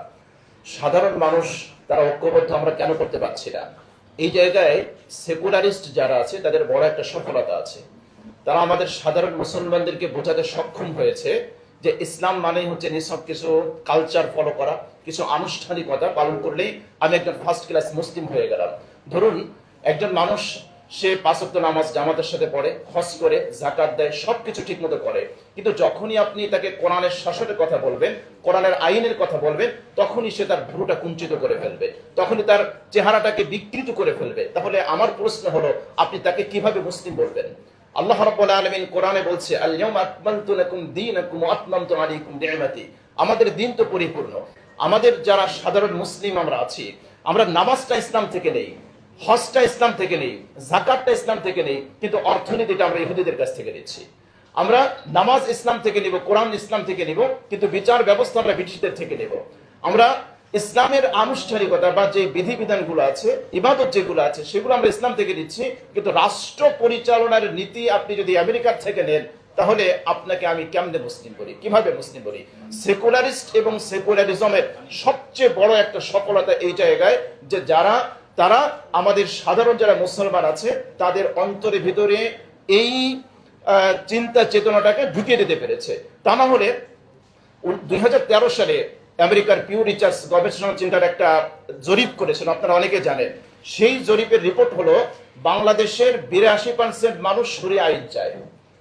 তারা মানে ডিটেলস একটা রিপোর্ট দিয়েছে, সেখানে তারা এই প্রতিবেদনে লিখেছে যে যারা শরিয়া মেনটেন করে, পালন করে, প্র্যাকটিসিং মুসলিম, এদের মধ্যে থেকে 88% মুসলমান শরিয়া আইন চায়। আর যারা প্র্যাকটিসিং মুসলিম না, তাদের মধ্যে থেকেও 79% বাংলাদেশের মুসলমানরা শরিয়া আইন চায়। আমার প্রশ্ন হলো, 2013 সালের এই রিপোর্ট এরা আমরা তো কেউ করিনি, কোনো মোল্লা মৌলবী করে নাই, আমেরিকার গবেষণা সেন্টার তারা করেছে। তাহলে বাংলাদেশের শরিয়া আইন কেন কার্যকর হচ্ছে না, কেন ইসলামপন্থীদের বিজয় হচ্ছে না? এটা বড় একটা প্রশ্ন। তো এক নম্বর যদি আপনার উত্তর খুঁজি আমরা, তাহলে আমরা দেখব যে আমাদের মগজের ভিতরে সেকুলারিজমের বীজ এটাকে ঢুকিয়ে দেওয়া হয়েছে। দ্বিতীয়ত, আমাদের আরেকটা বড় প্রতিবন্ধকতা হলো জাতীয়তাবাদের এই নোংরা একটা স্লোগান আমাদের মস্তিষ্কে ঢুকিয়ে দেওয়া হয়েছে, যার কারণে কি হয়েছে আমি একটু এক্সাম্পল দেই। ভারতের একজন মুসলমান তারা যদি আক্রান্ত হয় আমাদের কষ্ট লাগে না, প্যালেস্টাইনের মুসলমান আক্রান্ত হলে আমাদের কষ্ট লাগে না, বাংলাদেশের একজন মুসলমান আক্রান্ত হলে আমাদের যতটা কষ্ট লাগে। কারণ কি? কারণ হচ্ছে আমাদেরকে ভাষা, সংস্কৃতি এগুলোর মাধ্যমে আমাদেরকে একটা সংকীর্ণ একটা চিত্র আমাদের মস্তিষ্কের মধ্যে ঢুকিয়ে দেওয়া হয়েছে। অথচ উম্মাহ কনসেপ্ট কি? ইন্নামাল মুমিনুনা ইখওয়া। পৃথিবীর যেখানে যেই প্রান্তে মুসলমান থাকুক না কেন, আমাদেরকে সে আমার ভাই, তার দুঃখে দুঃখী হতে হবে, তার সুখে সুখে হতে হবে। সর্বশেষ আমি যেটা বলতে চাই সেটা হলো যে আমাদেরকে, আমি দুটো কথা বলবো। নাম্বার 1, ইসলামী দলগুলোকে ঐক্যবদ্ধ হওয়ার জন্য যা কিছু করার দরকার আমরা তা করতে প্রস্তুত আছি। আমরা ইয়াং জেনারেশন, আমরা তরুণ আলেমরা, আমাদেরকে বলেন কারো পায়ে হাত দিতে হবে, আমরা ধরতে রাজি আছি। কারো হাত ধরতে হবে, আমরা রাজি আছি। কাউকে সরি বলতে হবে, আমরা সেটাও রাজি আছি। এরপরেও যদি আগামী নির্বাচনে ইসলামী দলগুলোর পক্ষ থেকে একটা মার্কা না আসে, যদি কেউ প্রতিবন্ধকতা সৃষ্টি করে, আমরা বলতে বাধ্য হব আপনি ইসলামের জন্য, দেশের জন্য আপনি রাজনীতি করেন, আপনি ব্যক্তির সাথে আপনি রাজনীতি করেন। 2 নম্বর কথা, আমরা যখনই দেখি, যখনই একটা প্ল্যাটফর্ম তৈরি হয়ে যায় ঐক্যবদ্ধ হওয়ার, এটা বেশ কিছুদিন তোড়জোড় চলে, এরপরে বন্ধ হয়ে যায়, তখন আমরা এর দোষ ওর দোষ আমরা খুঁজি। অমুকের কারণে ঐক্য হয় নাই, অমুকের কারণে ঐক্য হয় নাই। আমরা স্পষ্ট ভাষায় আমাদের যারা এখানে প্রবীণ যারা রাজনীতিবিদ আছেন তাদের কাছে আমাদের আবেদন, আগামী নির্বাচনে আমাদের সামনে যেই ঐক্যবদ্ধের নতুন দুয়ার উন্মোচিত হয়েছে, এইখানে যদি কারো কারণে এই যে সুযোগ এসেছে এটা যদি হাতছাড়া হয়ে যায়, আপনাদের কাছে আমাদের নিবেদন, কারা প্রতিবন্ধকতা সৃষ্টি করেছে শুধুমাত্র উদরপিণ্ডি বুদর ঘরে চাপানো, এটা আমরা বিশ্বাস করতে চাই না। সুস্পষ্টভাবে এটাকে বলে দিতে হবে অমুকের কারণে ইসলামের একটা সম্ভাবনাময় একটা সুযোগ এসেছিল, আমরা কাজে লাগাতে পারি নাই, তাহলে জাতি তাদেরকে গাদ্দার হিসেবে তাকে চিহ্নিত করবে। সুতরাং এই জায়গাগুলোতে আমাদের স্পষ্ট করতে হয়, তা না হলে আমাদের ঐক্য আছে, 50% ঐক্য আছে। সেটা কিভাবে? যারা রাজনীতি করে কোরআনের শাসন চায়, কোরআনের শাসন চায় না। 50% যারা উলামায়ে কেরাম আছে আমরা কোরআনের শাসন চাই, এই জায়গায় আমাদের ঐক্য আছে। সুতরাং এই জায়গায় আমরা ঐক্যবদ্ধ। বাকি প্রক্রিয়া নিয়ে আমাদের কিছু দ্বিমত আছে, আমরা সেই দ্বিমতটাকে পিছনে ফেলে আগামী নির্বাচনে ইসলামী দলগুলোর পক্ষ থেকে একটা মার্কা চাই, একটা ব্যালট বাক্স চাই ইনশাআল্লাহ। তাহলে মুসলমানদের আমাদের বিজয় হবে ইনশাআল্লাহ। নাসরুম মিনাল্লাহি ওয়া ফাতহুন কারীম। আসসালামু আলাইকুম ওয়া রাহমাতুল্লাহি ওয়া বারাকাতুহু। জি জি, আপনারা নিশ্চয় জানেন যে আসন্ন নির্বাচনে আমাদের যারা ইসলামপন্থী রাজনৈতিক দলগুলো আছে তাদেরকে নিয়ে কাছাকাছি একটা জায়গায় পৌঁছা হয়েছে, সেটা হচ্ছে যে নির্বাচনকালীন সময় একটা সমঝোতা। আলহামদুলিল্লাহ, নির্বাচনকালীন সময়ে সমঝোতা যদি কোনো হয়ে যায় তাহলে সেক্ষেত্রে প্রতীক যদি ভিন্ন হয়, দলীয় পরিচয় যদি ভিন্ন হয়, কিন্তু এক আসন থেকে ইসলামপন্থী প্রার্থী একজনই থাকবে, তাহলে এতে করে ইনশাআল্লাহ যে বিভাজনটা, প্রতীকী বিভাজন, দলীয় বিভাজন, এটা কোনো প্রভাব ফেলবে না। জাযাকুমুল্লাহু খায়র। অত্যন্ত চমৎকার ভাবে মতামতগুলো দিচ্ছিলেন মুফতি আবু মোহাম্মদ রহমানী। আমরা এই পর্যায়ে মতামত নিব জাতীয় উলামা শাইখ আইম্মা পরিষদ কেন্দ্রীয় কমিটির সম্মানিত সিনিয়র যুগ্ম সাধারণ সম্পাদক মুফতি হিমায়াতুল্লাহ কাসিম হাফিজাহুল্লাহকে আমি মুকাররমের কাছ থেকে 1 থেকে 2 মিনিটের মধ্যেই মূল পয়েন্টগুলো উল্লেখ করার চেষ্টা করব। আসসালামু আলাইকুম ওয়া রাহমাতুল্লাহি ওয়া বারাকাতুহু। আগামী নির্বাচনে এক বাক্সে ইসলামপন্থীদের ভোট চাই, দেশপ্রেমিক জনতার ভোট চাই। আমি এখানে বলবো যে আরেকটা শব্দ বাদ দেওয়া যাক, যারা ধর্ম বিশ্বাস করে তাদেরকেও ইসলামপন্থীদের ঐক্য হবো আমরা, পাশাপাশি যারা ধর্মে বিশ্বাসী, হিন্দু হোক অন্যরা হোক, তারাও অনেকে দেশপ্রেমিক আছেন, তাদেরকেও এই একসাথ করা যায় কিনা, তাদের সকলের ভোট এক বাক্সে চাই। আমি একটা আপনাদের সুসংবাদ দিব, আগে মানুষ যেটা ভাবতো যে ইসলামপন্থী পারবে না, এখন বলে পারবে, ঐক্য হওয়া লাগবে। এখন মানুষের চিন্তার পরিবর্তন হয়েছে। আপনারা কেন ঐক্য হচ্ছেন, আমরা ভোটে রাজি আছি। আমি বলবো সে জাতীয় উলামা শাইখকে বিশেষ করে আজকে আয়োজনকে ধন্যবাদ জানাই। আমি প্রস্তাব দিব যে আসলে রাজনৈতিক অরাজনৈতিক, যেহেতু ওলামায়ে কেরামের সংগঠন, এটা সব ধরনের ওলামায়ে কেরামকে নিয়ে একটা জাতীয় পর্যায়ে জাতীয় কমিটি আপনারা তৈরি করেন সর্বদিকে। এখানে বিভিন্ন চিন্তা আফকারের ওলামারা আছেন, যারা নাকি রাজনীতিতে জড়িত না বা যারা জড়িত কিন্তু ঐক্যবদ্ধ মানসিকতা নাই, সবাইকে নিয়ে একটা ঐক্যবদ্ধ প্ল্যাটফর্ম কেন্দ্রীয়ভাবে করেন। 1। 2 নম্বর, জেলা পর্যায়ে কমিটি, থানা পর্যায়ে কমিটি, এভাবে ইউনিয়ন পর্যায়ে কমিটি করে আমরা যদি এই কথাগুলো মানুষের কাছে প্রচার করতে পারি যে আমরা ঐক্যবদ্ধ হয়েছি, ইনশাল্লাহ মানুষ আগামীতে ভোট দেওয়ার জন্য প্রস্তুত হয়েছে। সেজন্য জাতীয় উলামা শাইখ আইম্মা পরিষদকে বলবো আজকে এখানে যারা আছেন তা এবার লিখিত আকারে হয়ে সবার মতামত নিয়ে এই কাজটা আমরা করব। পাশাপাশি আরেকটা সাথে এই কাজটা দেওয়া যায়, সারা দেশের এই 2-3টা পয়েন্টের মধ্যে সারা ওলামায়ে কেরামের স্বাক্ষর কর্মসূচি গ্রহণ করা, ইসলামী রাষ্ট্রপ্রমুখকে আগামী নির্বাচনে এক বাক্স ভোট চাই, এই ইস্যুতে আমরা সারা দেশের ওলামায়ে কেরামের আপনার স্বাক্ষর যদি আমরা একটা কর্মসূচি দিই এবং প্রত্যেকটা জেলায় উপজেলায় বড় করে যদি সম্মেলন করি, সেখানে সর্বশ্রেষ্ঠ ওলামায়ে কেরাম সেখানে থাকবেন, তারা এ ধরনের একটা কর্মসূচি আমরা দিই। আগামী নির্বাচন কাছাকাছি, দেরি না, কিন্তু আমরা মনে করি অনেক দেরি আছে, আসলে একেবারেই কাছেই, খুব নিকটে নির্বাচন, সেজন্য প্রস্তুতি নেওয়ার সময় খুব কম। আমি বলবো এই কয়েকটা কাজ আমরা করলে ইনশাল্লাহ মানুষের কাছে ভালো মেসেজ যাবে এবং সবাই ঐক্যবদ্ধ হয়ে ইনশাল্লাহ দিলে দেশপ্রেমিক জনতা ঐক্যবদ্ধ হবে, দেশের পক্ষে কাজ করবে। আর এরপরও যদি না আসে তাদেরকে মানুষের চিহ্নিত করবে কারা এরা খুব বেশি লোক থাকবে না, বেশি হবে না ইনশাল্লাহ, ওদের ব্যাপারে খুব টেনশন করার প্রয়োজন নেই। আল্লাহ আমাদেরকে ঐক্যবদ্ধ হয়ে আগে নির্বাচনে দেশ মানবতা ইসলামের জন্য ঐক্যবদ্ধ হয়ে এক বাক্সের মধ্যে তৌফিক দান করেন। আলহামদুলিল্লাহ। আমি মতামত দেওয়ার জন্য আমন্ত্রণ জানাচ্ছি মিসবাহুল উলুম কামিল মাদ্রাসার সম্মানিত আরবি প্রভাষক হাফিজ মাওলানা মুফতি আহমদ বিন হাবিব মতামত পেশের জন্য অনুরোধ করছি মিসবাহুল উলুম কামিল মাদ্রাসার আরবি প্রভাষক হাফেজ মাওলানা মুফতি আহমদ বিন হাবিব। আসসালামু আলাইকুম ওয়া রাহমাতুল্লাহ। দেখুন, আমরা আজ পর্যন্ত বারবার বলি যে আমাদেরকে হারানো হচ্ছে, আমরা প্রতারিত হচ্ছি, আমাদের সাথে কেউ থাকে না, বা আমরা সবসময় বলি যে অন্যের উপর দোষ চাপানোর চেষ্টা করি। আসলে বাস্তবতা তা না, বরং বারবার শুধু আমরাই হয়েছি, আমাদেরকে কেউ হারায়নি, বা বারবার শুধু আমরা নিজেরাই প্রতারিত হয়েছি, আমাদেরকে কেউ প্রতারিত করেনি। কিন্তু যদি আমরা বলি যে ব্যবহারের কথাটা আমাদের কেউ ব্যবহার করেনি, আমরাই বরং ব্যবহৃত হয়েছি, এই যে একটা দৈন্য দোষ আমাদের মধ্যে রয়েছে, আমাদেরকে দূর হয়ে আসতে হবে। এতকাল আমরা যা করেছি, আমরা কারো আলোচনা করার জন্য, কারো পক্ষপাতিত্ব করার জন্য আমরা নিজেদেরকে বিলীন করে দিয়েছি। যদিও আমরা কিচ্ছু পাইনি, বরং খালি হাতে আমরা ফেরত এসেছি। এখনই আমাদের একটা সময়, যদি আমি বলি এই সময়টা আমাদের জন্য সবচেয়ে মোক্ষম এবং কার্যকরী একটা সময়। আর এখন যদি পদক্ষেপ না নেই, হয়তো আর কখনই হবে না। একটা কথা বলা হয়, যে হয় 9 তো হয় 90 তো নয়। বাস্তবতা কিন্তু এখন এরকমই হয়ে দাঁড়িয়েছে। আমাদের এই সময় যদি আমরা পদক্ষেপ না নিতে পারি, ঐক্যবদ্ধ না হতে পারি, তাহলে হয়তো আমরা জাতির জন্য বড় কোনো ভূমিকা আর পশ্চিমকালে হতে রাখতে পারবো না। আমি বলছি না এটা সম্ভব নয়, অবশ্যই সম্ভব, কিন্তু অবশ্যই সম্ভব, কিন্তু এটা কিভাবে সম্ভব? ঐক্যের মাধ্যমে সম্ভব।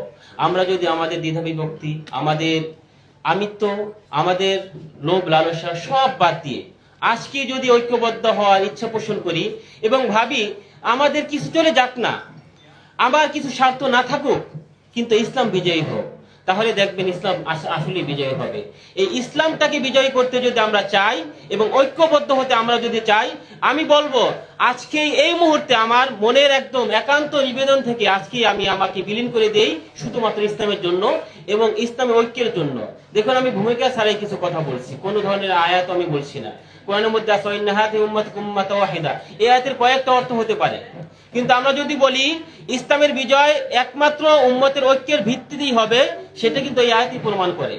আসলে আমরা এখন আমাদের পিছনে কি ঘটেছে, কি হয়েছিল, সব বাদ দিয়ে আজকে আসুন আমরা ঐক্যবদ্ধ হই। আজকের জন্যই নয় শুধু, বরং আমাদের সুদূর প্রসারী যে চিন্তা চেতনা আছে ইসলামকে প্রসার করানোর জন্য, সেই দিকে আমরা এগিয়ে যাই। আমি একটা দৃষ্টান্ত দিই। দেখেন, আমি লয়ের ছাত্র, আমি আইন নিয়ে লেখাপড়া করেছি। আজকে যদি আমরা দেখি ইসলামিক আইন বলতে যে ভার্সিটিতে পড়ানো হয়, তার মধ্যে বিন্দু মাত্র ইসলামিক আইন নাই। তালাকের ক্ষেত্রে মাসালাগুলো দেখুন, সেখানে কি অবস্থা রাখা হয়েছে।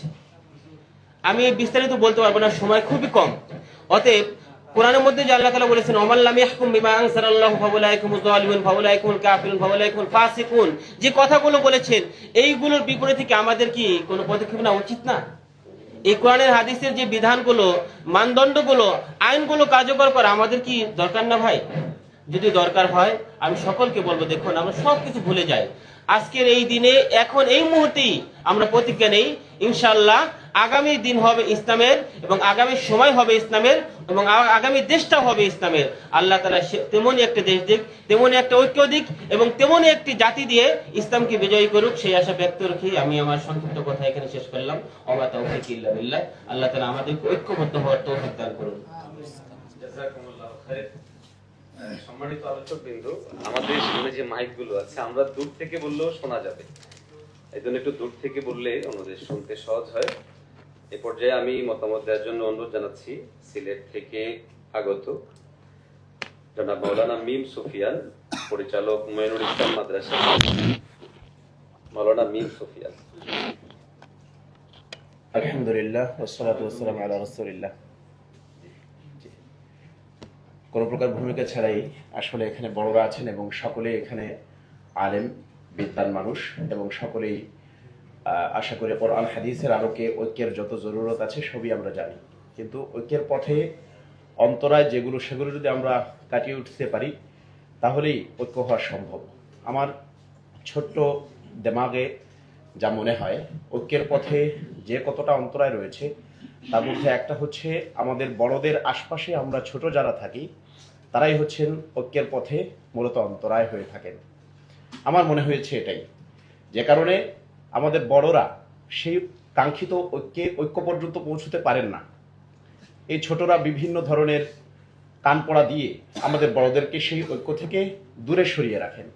আমরা ছোটরা যদি এই ঐক্যকে আরো সুসংহত করার জন্য এবং আরো অবশ্যম্ভাবী করার জন্য প্রত্যেকে এখলাস থেকে কাজ করি যে আমাদের ঐক্য হওয়া দরকার, সেজন্য আমাদের বড়দের পরস্পরে কিভাবে আরো বেশি সম্পর্ক দৃঢ় করা যায়, সেজন্য আমি আমার গুরুর কাছে গিয়ে সেই প্রস্তাবনা পেশ করব যে অমুক আপনাকে খুবই পছন্দ করেন, মহাব্বত করেন, অমুক আপনার সম্পর্কে খুবই পজিটিভ ধারণা লালন করেন, ওনার সম্পর্কে অন্য সম্পর্কে কোনো ধরনের খারাপ মন্তব্য আমার বড়র কাছে না করা।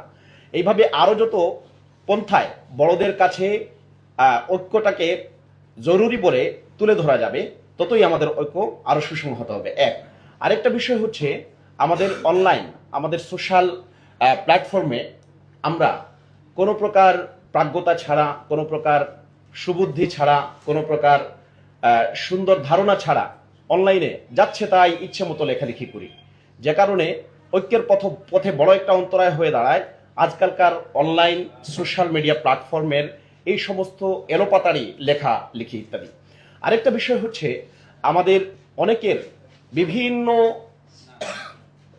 পর্যায়ে মতভিন্নতা রয়েছে, কিন্তু সকল বৈচিত্র্যের মধ্যেই আসলে কিন্তু সৌন্দর্য।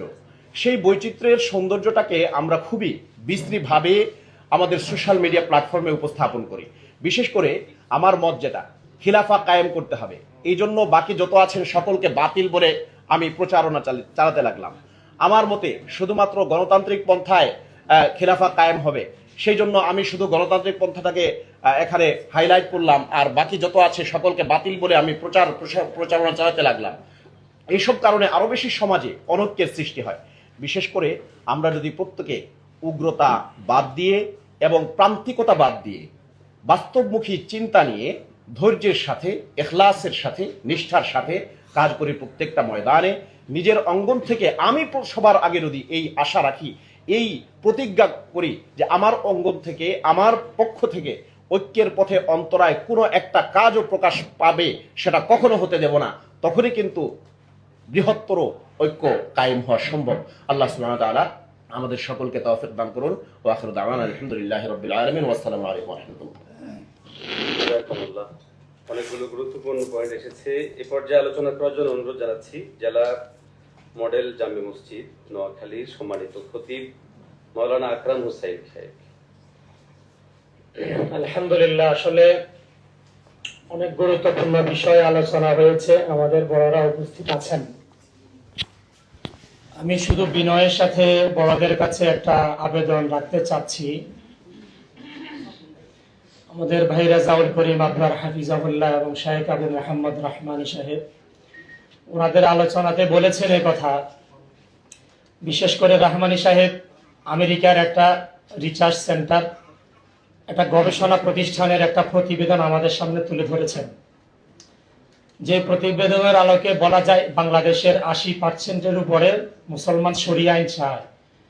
এরপরেও আমাদের দেশে শরিয়া আইনের বিষয়ে কথা বললে মানুষ এটা নিচ্ছে না কেন? তো উনি একটা কথা বলেছেন যে সেকুলারিজমের যে বিষ আমাদের মাথায় ঢুকিয়ে দেওয়া হয়েছে, সেটা একটি মৌলিক কারণ। আমরা আসলে বড়দের কাছে বিনয়ের সাথে অনুরোধ রাখতে চাচ্ছি, আমাদের স্কুল, কলেজ, ইউনিভার্সিটি, বিশ্ববিদ্যালয়ে যে রাষ্ট্রবিজ্ঞান পড়ানো হয়, সেই রাষ্ট্রবিজ্ঞানের আগা টু গোড়া, টপ টু বটম পুরোটাই হচ্ছে কুফরি এবং ইসলাম বিধ্বংসী। সেই হিসাবে এখানে উপস্থিত আছেন, আন্তর্জাতিক পরিমণ্ডলে বিচরণ করেছেন অনেক বিদগ্ধ গবেষক, লেখক আছেন।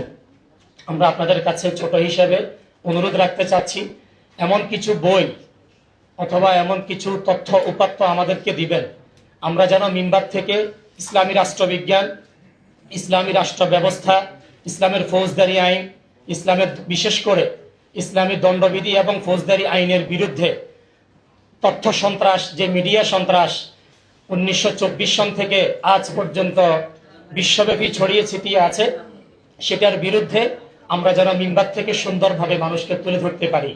ইসলামী শরিয়া আইনের সৌন্দর্য কি কি সেটা যেন আমরা তুলে ধরতে পারি। আর ব্রিটিশদের আইনের দুর্বলতাগুলো কি কি, তাদের সমস্যাগুলো কোন কোন জায়গায়, ত্রুটিগুলো কোন কোন জায়গায়, ঠিক এক্স্যাক্টলি আমরা যেন সেটা বলতে পারি, এই সাজেশনটুকু আমরা আপনাদের কাছে কামনা করছি। বাংলা ভাষায় রচিত কয়েকটি বই আমি ব্যক্তিগতভাবে পড়ার চেষ্টা করছি। রমজানের পর থেকে ব্যক্তিগতভাবে আমরা আলোচনারও চেষ্টা করছি মিম্বার থেকে, কিন্তু আমরা চাচ্ছি যদি আপনাদের পক্ষ থেকে যদি আমাদের কাছে জোরালো বস্তুনিষ্ঠ কোনো লেখা যদি থাকে, সেটা আমাদের জন্য আগামী দিনে মিম্বার থেকে বলতে আমাদের জন্য সহায়ক হবে ইনশাআল্লাহ। যেমন একটা বই পড়েছি, আল্লাহর আইন পরিবর্তনে বিশ্বের কি ক্ষতি হলো, ডক্টর ওমর সুলাইমান আশকার রাহিমাহুল্লাহ। এরপরে ডক্টর আহমদ আব্দুল কাদের হাফিজাহুল্লাহর একটা বই লেখা আছে, আধুনিক যুগে খেলাফত রাষ্ট্র ব্যবস্থা। তারপরে আফগানিস্তানের একজন যিনি এখন বর্তমান প্রধান বিচারপতি শেখ আব্দুল হাকিম হাক্কানি, ওনার একটা বই আছে ইসলামী রাষ্ট্র ব্যবস্থা। আমরা টুকিটাকি এই বইগুলো পড়ার চেষ্টা করছি। তো আপনারা যদি আমাদেরকে আরেকটু গাইডলাইন করেন, যে আমাদেরকে লিখে দেন বা আমরা বইগুলি কোন জায়গা থেকে পাবো, বা আপনারা যদি কেন্দ্রীয়ভাবে জাতীয় পর্যায় থেকে একটা গবেষণাপত্র আমাদের সামনে পেশ করেন, ইনশাল্লাহ আমরা আশাবাদী আমরা ছোটরা, আমরা খতিব সাহেবরা মিম্বার থেকে জাতিকে উদ্বুদ্ধ করতে সহায়ক ভূমিকা পালন করবে ইনশাআল্লাহ। এ পর্যায়ে মত বিনিময়ে মতামত দেওয়ার জন্য অনুরোধ করছি মুফতি সাকিবুল ইসলাম কাসিমি, মুহতামিম কুতুবখালী মাদ্রাসা। সংক্ষেপে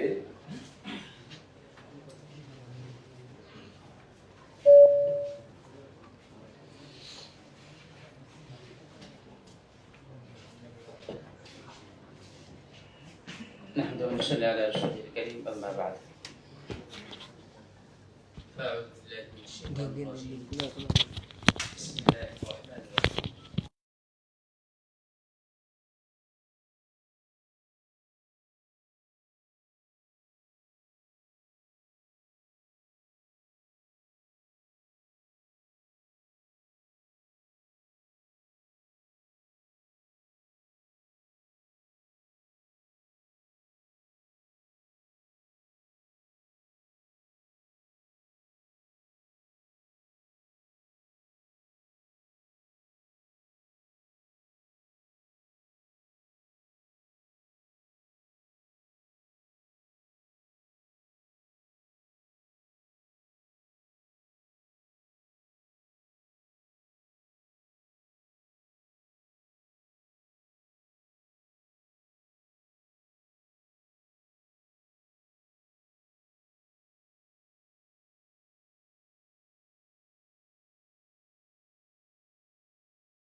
এই স্বপ্নই এখন তারা করে ফেলে, যে জন্য আলহামদুলিল্লাহ আমিও আমার জামিয়াতে আদব এবং ইফতার বিভাগের পাশাপাশি এই বছর থেকে ইসলামী রাষ্ট্রবিজ্ঞান বিভাগেরও যাত্রা শুরু করেছি। এবং এই বিভাগ শুরু করার আগে আমি নদী সাহেব হাফিজাহুল্লাহর সাথেও কথা বলেছি।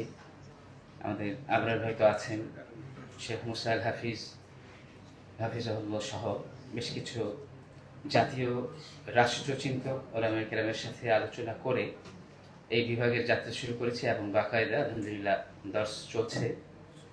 এবং এই বিভাগের একমাত্র উদ্দেশ্য এবং স্বপ্ন এটাই যে এখানে আমাদের কিছু পড়াশোনা করা পড়ুয়া ফিকিরওয়ালা কিছু ছেলে তৈরি হবে। সারা দেশে তো আন্দোলন চলছে, আমরাও দিন রাত আন্দোলন করে যাচ্ছি এবং আমরাও আমাদের স্বপ্নকে পূরণের জন্য দৌড়ঝাঁপ করছি।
সিম্পোজিয়াম আলহামদুলিল্লাহ যথেষ্ট পরিমাণে হচ্ছে, কিন্তু এটাকে একটা প্রাতিষ্ঠানিক রূপ দেওয়া এবং এটাকে পরিকল্পিতভাবে কমিটির আকারে সুবিন্যস্ত রূপে সকল ইসলামী দলগুলোর ঐক্য প্রয়াসকে একটা প্রাতিষ্ঠানিক রূপ দিয়ে আমি মনে করি এর একটা জাতীয় ঘোষণা হওয়া উচিত। আমি চরমোনাইয়ের মাহফিলের ময়দানের মধ্যেও এই আবেদনটা জোরালোভাবে রেখেছিলাম যে দ্রুত জাতীয় ঘোষণা আসা উচিত যে আমরা ঐক্যবদ্ধ প্ল্যাটফর্ম এক বাক্সে ভোট দেওয়ার জন্য আমরা 8টি দল 10টি দল একসাথে হয়েছি। এখানে শুধু ইসলামী দলগুলো সকল দলগুলো আসতে পারে, সাথে নুরু ভাইয়ের দল আছে, এবি পার্টি আছে, মোহতারাম আমির সাহেব গত 2 দিন আগেও সবাইকে নিয়ে বসেছিলেন। আমার মনে হয় এতেও কোনো বাধা নেই।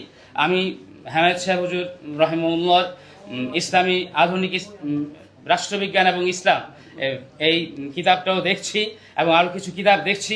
মদিনা সনদের উপর আমাদের আকাবিরদের যে গবেষণা এসেছে, এই গবেষণার আকারে সুস্পষ্টভাবে আমি বলতে পারি অন্য অন ইসলামিক যে সকল দল আছে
মূল সময়টা আমরা নষ্ট না করি। এ পর্যায়ে আমি অনুরোধ জানাচ্ছি আজকের এই গুরুত্বপূর্ণ বিষয়ের উপরে মতামত দেওয়ার জন্য মিসবাহুল উলুম কামিল মাদ্রাসার সাবেক ভারপ্রাপ্ত অধ্যক্ষ মাওলানা মোহাম্মদ শাহ আলম সাহেবকে। আসসালামু আলাইকুম ওয়া রাহমাতুল্লাহি ওয়া বারাকাতুহু। ভূমিকা ছাড়া শুধু একটা কথাই বলতে চাচ্ছি, আমার কথা নয়। 1990 সালে ব্রিটেনে একটা সেমিনার হয়েছিল, আলোচনার বিষয় ছিল বিংশ শতাব্দীতে ইসলাম। অর্থাৎ আর 10 বছর পরেই বিংশ শতাব্দী শুরু হয়ে যাবে। এই বিংশ শতাব্দীতে ইসলামকে ঠেকানোর জন্য আমরা কি কি কাজ করতে পারি, সেই আলোচনা ছিলেন প্রধান আলোচক কারাদি ফাও। তিনি বলেছিলেন ইসলামকে যদি আমাদের ঠেকায় রাখতে হয় তাহলে 3টা কাজ করতে হবে। 1 নাম্বার, তাদেরকে যতটা সম্ভব মসজিদমুখী করতে হবে। তারা যেন কোনো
করতে হবে।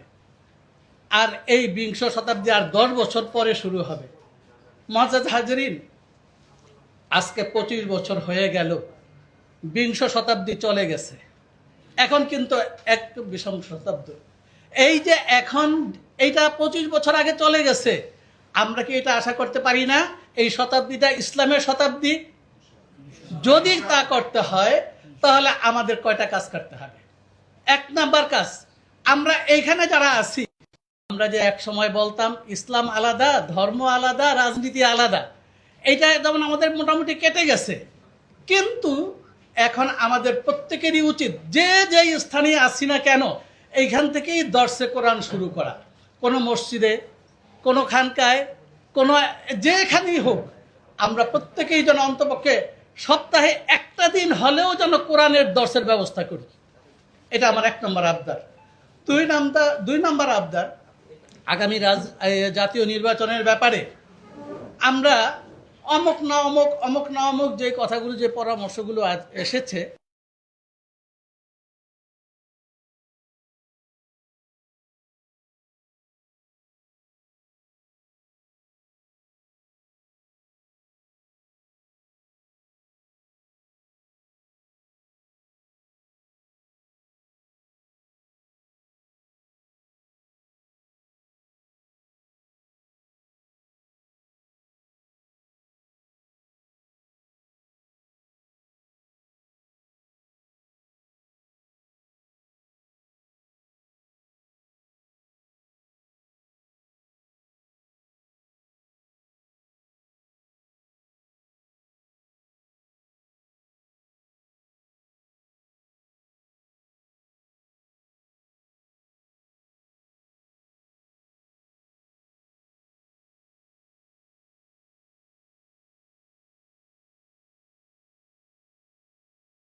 যে আমাদের দেশে ইসলামী রাষ্ট্র প্রতিষ্ঠা আমরা করতে পারিনি, আমাদের শাসন ব্যবস্থা, সমাজ ব্যবস্থা ইসলাম না, ইভেন আমাদের নিরাপত্তাও এখন হুমকির মুখোমুখি। একদিকে ভারতীয় আধিপত্যবাদ, অন্যদিকে পশ্চিমাদের আধিপত্যবাদের, দুই দিকের দুই রকম সংকটের মুখোমুখি আমরা। তো আসলে এই ধরনের সংকটের ক্ষেত্রে আমরা যদি একটু পিছনে ফিরে যাই, রাসূলুল্লাহ সাল্লাল্লাহু আলাইহি ওয়াসাল্লামের সিরাতের দিকে যদি আমরা ফিরে যাই, সেখানে আমরা আমাদের জন্য উত্তম পথ নির্দেশ পাই। লাকাদ কানা লাকুম ফি রাসূলিল্লাহি উসওয়াতুন হাসানাহ।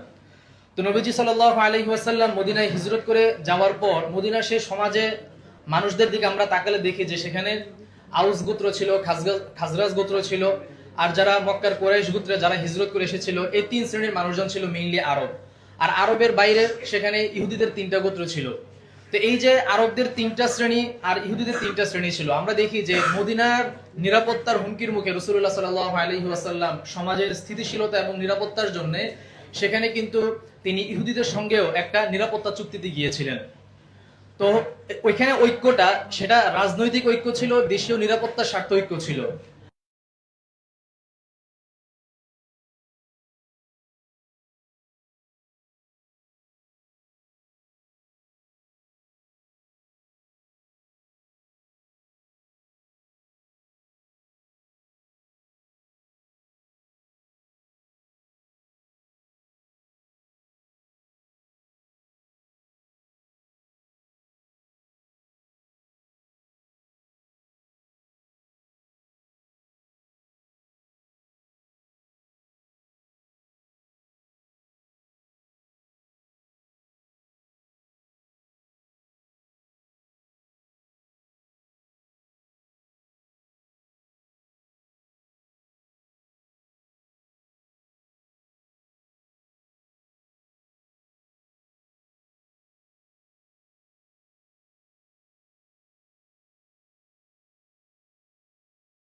ছয়টা গ্রুপ মিলে তারা যে বড় ঐক্য গড়ে তুলেছিল, এবং এর সুফল আমরা দেখেছিলাম যে 2002 সালে পাকিস্তানে যেই ধরনের হুমকির মুখোমুখি ছিল, তখন সামরিক শাসন ছিল পারভেজ মুশারফের আমলে, এবং ওই টাইমটাতে কিন্তু আফগানে আমেরিকার আগ্রাসন, সেখান থেকে পাকিস্তানের উপরে পশ্চিমা আমেরিকাদের যে আধিপত্যবাদ, এই সব কিছুর মোকাবেলায় তারা ঐক্যবদ্ধ হওয়ার ফলে সেই সময় আমরা দেখেছিলাম যে তারা কিছুটা হলেও সফল হয়েছিল। যদিও পরবর্তীতে সেই ঐক্য ধরে রাখা যায়নি, কিন্তু সাময়িক একটা বড় ধরনের সফলতা তারা পেয়েছিল। সেই ঐক্যকে ধরে রাখতে পারলে আজকে আমরা আরো অনেক সুন্দর কিছু দেখতে পেতাম।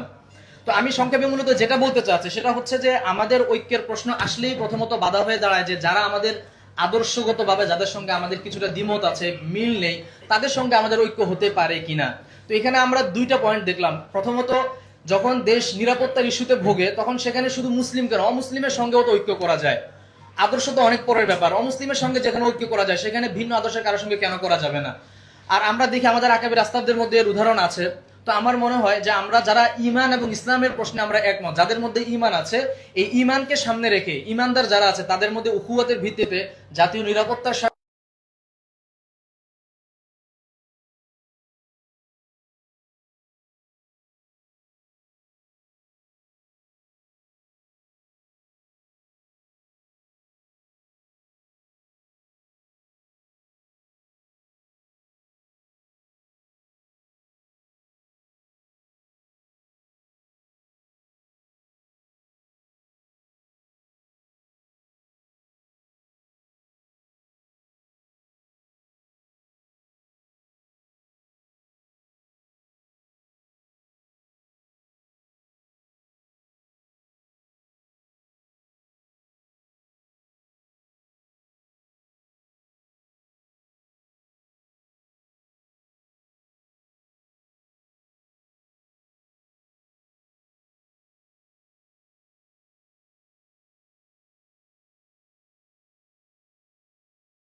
জাতীয়তাবাদ বিষয়টাকে ইসলামের কাছাকাছি মনে করে আজকের এই পরিস্থিতিতেও জাতীয়তাবাদী শক্তির মাধ্যমে ইসলাম প্রতিষ্ঠা করার এক ধরনের চিন্তা ভাবনা থেকে অনেক আলেম নিজস্ব কোনো রাজনৈতিক দলের সাথে না, এমনি একটা হচ্ছে রাজনৈতিক দলগুলো কোনো কোনো পরিবেশে রাজনৈতিক সমঝোতায় যাবে, সেটা ভিন্ন জিনিস, কিন্তু সরাসরি অনেক ওলামায়ে কেরাম এমন আছেন যারা সরাসরি জাতীয়তাবাদী শক্তি, সেকুলারিজমের সাথে কিংবা বিভিন্ন ধরনের দলীয় ইয়ের সাথে যুক্ত হয়ে পড়েছে। তো আমরা চাচ্ছি যে এই ভাবনাটা দূর হোক এবং ইসলামের যে ব্যাপক চিন্তা এটা ব্যাপকভাবে ছড়িয়ে পড়ুক। এই জন্য আমাদের আজকের আয়োজন। জাযাকুমুল্লাহ। এ পর্যায়ে আলোচনার জন্য অনুরোধ জানাচ্ছি বিশিষ্ট আলেম দ্বীন মারকাজুল হিদায়ার সম্মানিত পরিচালক মুফতি মোহাম্মদ আলী কাসিমি। মুফতি মোহাম্মদ আলী ভাই, মোহাম্মদ আলী ভাই।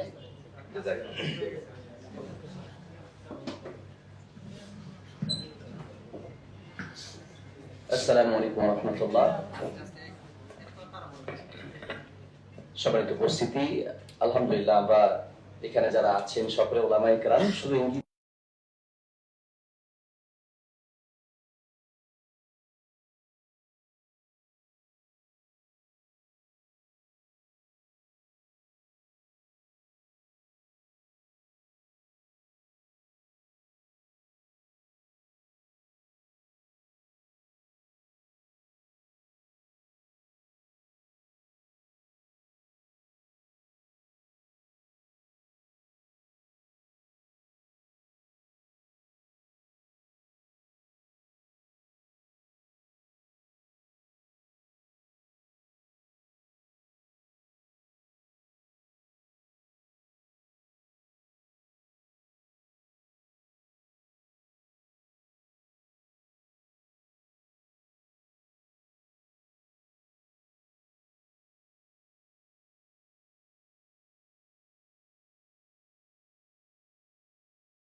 ধন্যবাদ জানাই। মাঝে মাঝেই এই জাতীয় উলামা শাখা ইমাম পরিষদে এই ধরনের আয়োজন করে থাকেন, বিভিন্ন ঘরানা আলেমদেরকে একসাথ করেন, বেশি কিছু লাগবে না। আজকের এই প্রোগ্রামের এই যে বিভিন্ন ঘরানা আলেমদের একটা ছবি যদি আপনি সোশ্যাল মিডিয়াতে আপলোড করেন, দেখবেন যে লাইক এবং শেয়ার বা মানুষের ভালোবাসার বন্যা বয়ে যাবে। তার মানে বাংলাদেশের মানুষ চায় যে আলেমরা অন্তত একসাথে বসুক, কিছু হোক বা না হোক, একসাথে বসাটাকে মানুষ এত পছন্দ করে।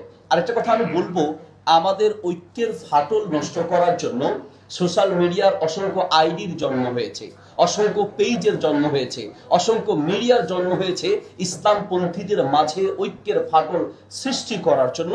এই জন্য আমাদের একটু সতর্ক থাকা উচিত। আমি একটু সময় নিচ্ছি, একটা মিনিট শেষ করে দিব ইনশাআল্লাহ। একজন উস্তাদ তার ছাত্র উস্তাদকে গিয়ে বলছে, উস্তাদ আপনারা আমার মাঝে দূরত্ব হয় কারণটা কি? ওস্তাদ একটা কাচের বোতল নিয়ে এসে প্রথমে লাল পিঁপড়া দিলেন, এরপরে কিছু কালো পিঁপড়া দিলেন। পিঁপড়াগুলো দিয়ে বললেন, পিঁপড়াগুলো একসাথে আছে, কোনো সমস্যা হচ্ছে? বলছে না, সবই তো ভালো, লালগুলো লালগুলোর অবস্থানে, কালগুলো কালোগুলোর অবস্থানে। কিছুক্ষণ পর ওস্তাদ একটু ঝাঁকি দিলেন,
আলেমদের কাছে গিয়ে হাত ধরে ধরে বলতাম, আল্লাহি বলছি, আমি যদি পারতাম তো প্রত্যেকটা মানুষের আলেমদের হাত ধরে ধরে বলতাম যে আপনারা প্রকাশ্যে সোশ্যাল মিডিয়ায় এক পক্ষ আরেক পক্ষের বিরুদ্ধে যেভাবে বলছেন, এতে করে আসলে আমাদের লজ্জায় মাথা নুয়ে যাচ্ছে।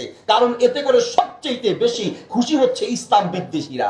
আপনি যখন লিখছেন, আপনি যখন আরেকজন ইসলামপন্থীর বিরুদ্ধে চড়াও হচ্ছেন, সবচেয়ে বেশি খুশি হচ্ছে ইসলাম বিদ্বেষীরা। কাজেই ফেসবুকের আইডিতে একটা কথা, একটা পেজে লেখার আগে একবার নয় শতবার আপনি ভেবে দেখবেন যে এই লেখাটা শুধু ইসলামপন্থীরা নয়, ইসলাম বিদ্বেষীরাও পড়বে। কাজে আপনার এই পড়া যেন, আপনার এই লেখা, আপনার এই কমেন্ট, আপনার এই বক্তব্য যেন ইসলাম বিদ্বেষীদের খোরাক না হয়, হাসির মাধ্যম না হয়, এই জন্য আপনারা একটু সতর্ক থাকবেন।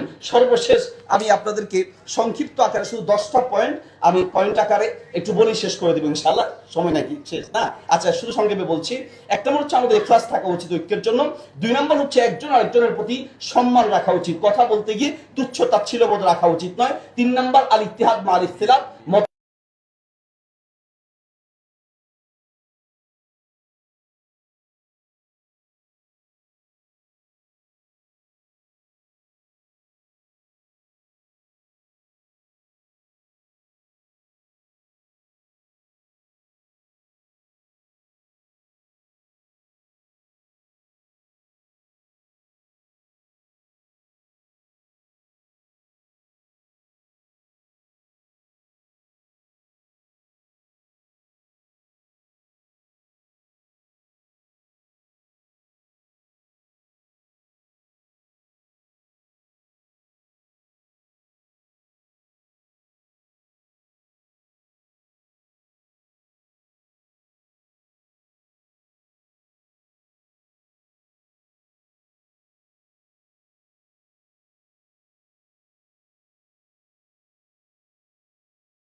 সেটার চর্চা করা উচিত। জাযাকুমুল্লাহ খায়র। আসসালামু আলাইকুম ওয়া রাহমাতুল্লাহ। এ পর্যায়ে মতামত দেওয়ার জন্য আমন্ত্রণ জানাচ্ছি ঢাকা মহানগর দক্ষিণ ওলামা বিভাগ বাংলাদেশ জামাত ইসলামীর সম্মানিত সভাপতি অধ্যক্ষ মোশাররফ হোসেন।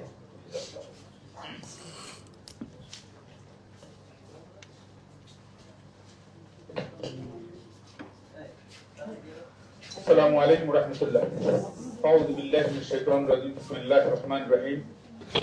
আসন্ন জাতীয় নির্বাচনে ইসলামপন্থীদের ঐক্য ভাবনা, ওলামা ইকরাম ও তাওহীদ জনতা করণের শীর্ষক আজকের প্রোগ্রামের সম্মানিত সভাপতি, সম্মানিত সঞ্চালক, উপস্থিত তাওহীদি জনতার আশা আকাঙ্ক্ষার প্রতীক ওলামা ইকরাম, আসসালামু আলাইকুম ওয়া রাহমাতুল্লাহ।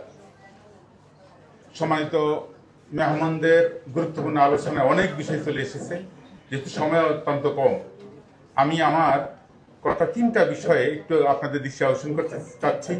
আশা করি 3টা বিষয় যদি আমরা জনতার নিকটে, আম জনতার নিকটে যদি আমরা তুলে ধরতে পারি, তাহলে জনগণ আলেমদেরকে বিশ্বাস করবে, আলেমদের ঐক্য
অন্যরকম মনে হচ্ছে আমার কাছে, নিজেকেই আমার কলিজে আগুন ধরে যায়। আর সেটা হচ্ছে সূরাতুন নিসার ৭৬ নম্বর আয়াত, আল্লাযিনা আমানু ইউকাতিলুনা ফি সাবিলিল্লাহ ওয়াল্লাযিনা কাফারু ইউকাতিলুনা ফি সাবিলিত তাগুত।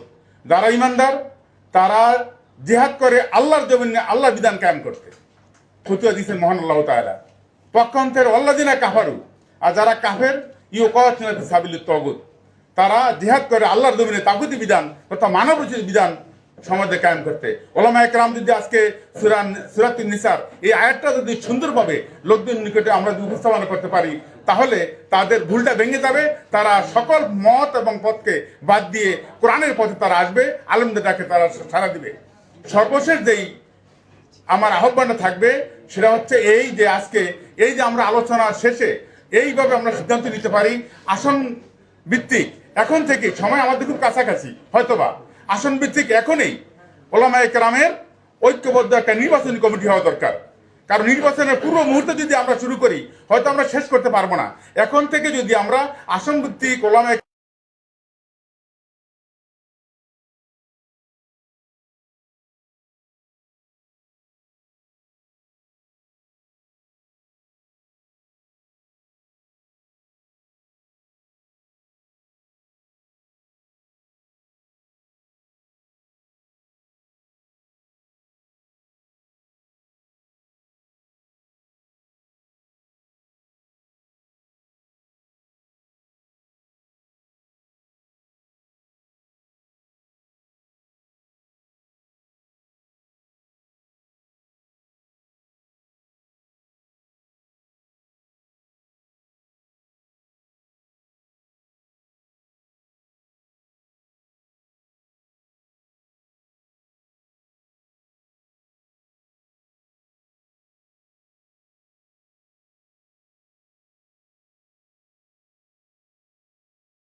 অভিনন্দন জানিয়ে আমার সংক্ষিপ্ত বক্তব্য শুরু করলাম। আসলে স্বাধীনতা পরবর্তী সময়ে আলেম ওলামা সবসময় ব্যবহৃত হয়ে আসছেন এবং 24-এর যে আন্দোলন আমরা দেখেছি যে আলেম ওলামাদের কত ভূমিকা ছিল। প্রতিটা পয়েন্টে প্রতিটা জায়গায় আলেমরা স্বতঃস্ফূর্ত, আমাদের ছাত্ররা স্বতঃস্ফূর্তভাবে এই আন্দোলনে অংশগ্রহণ করেছেন, নিজেদের জীবন দিয়েছেন। তারপরেও আমরা ফলাফল কি পেয়েছি? একেবারে জিরো বললেই বলা যায়, কোনো ফলাফল আসে নাই। তো রিসেন্টলি একটা ফলাফল আসছে, 32 টন লবণ দিয়েছে আমাদেরকে চামড়ার ইয়া থেকে। 32 টন লবণ, এটাই আমাদের মনে হয় ফলাফল, সবচেয়ে প্রাপ্তি। এর চেয়ে বড় কোনো প্রাপ্তি হয়তো আমাদের আর নেই। হ্যাঁ, তো এটা হলো আমাদের মানে বড় প্রাপ্তি। এছাড়া আমি আমার মানে দৃষ্টিতে তেমন কোনো ফলাফল দেখতে পাচ্ছি না। হ্যাঁ, তো এই আওয়ামী লীগ নিষিদ্ধের আন্দোলনেও আলেমদের ভূমিকা সবচেয়ে বেশি ছিল এবং এটার কিছু সাক্ষী আমি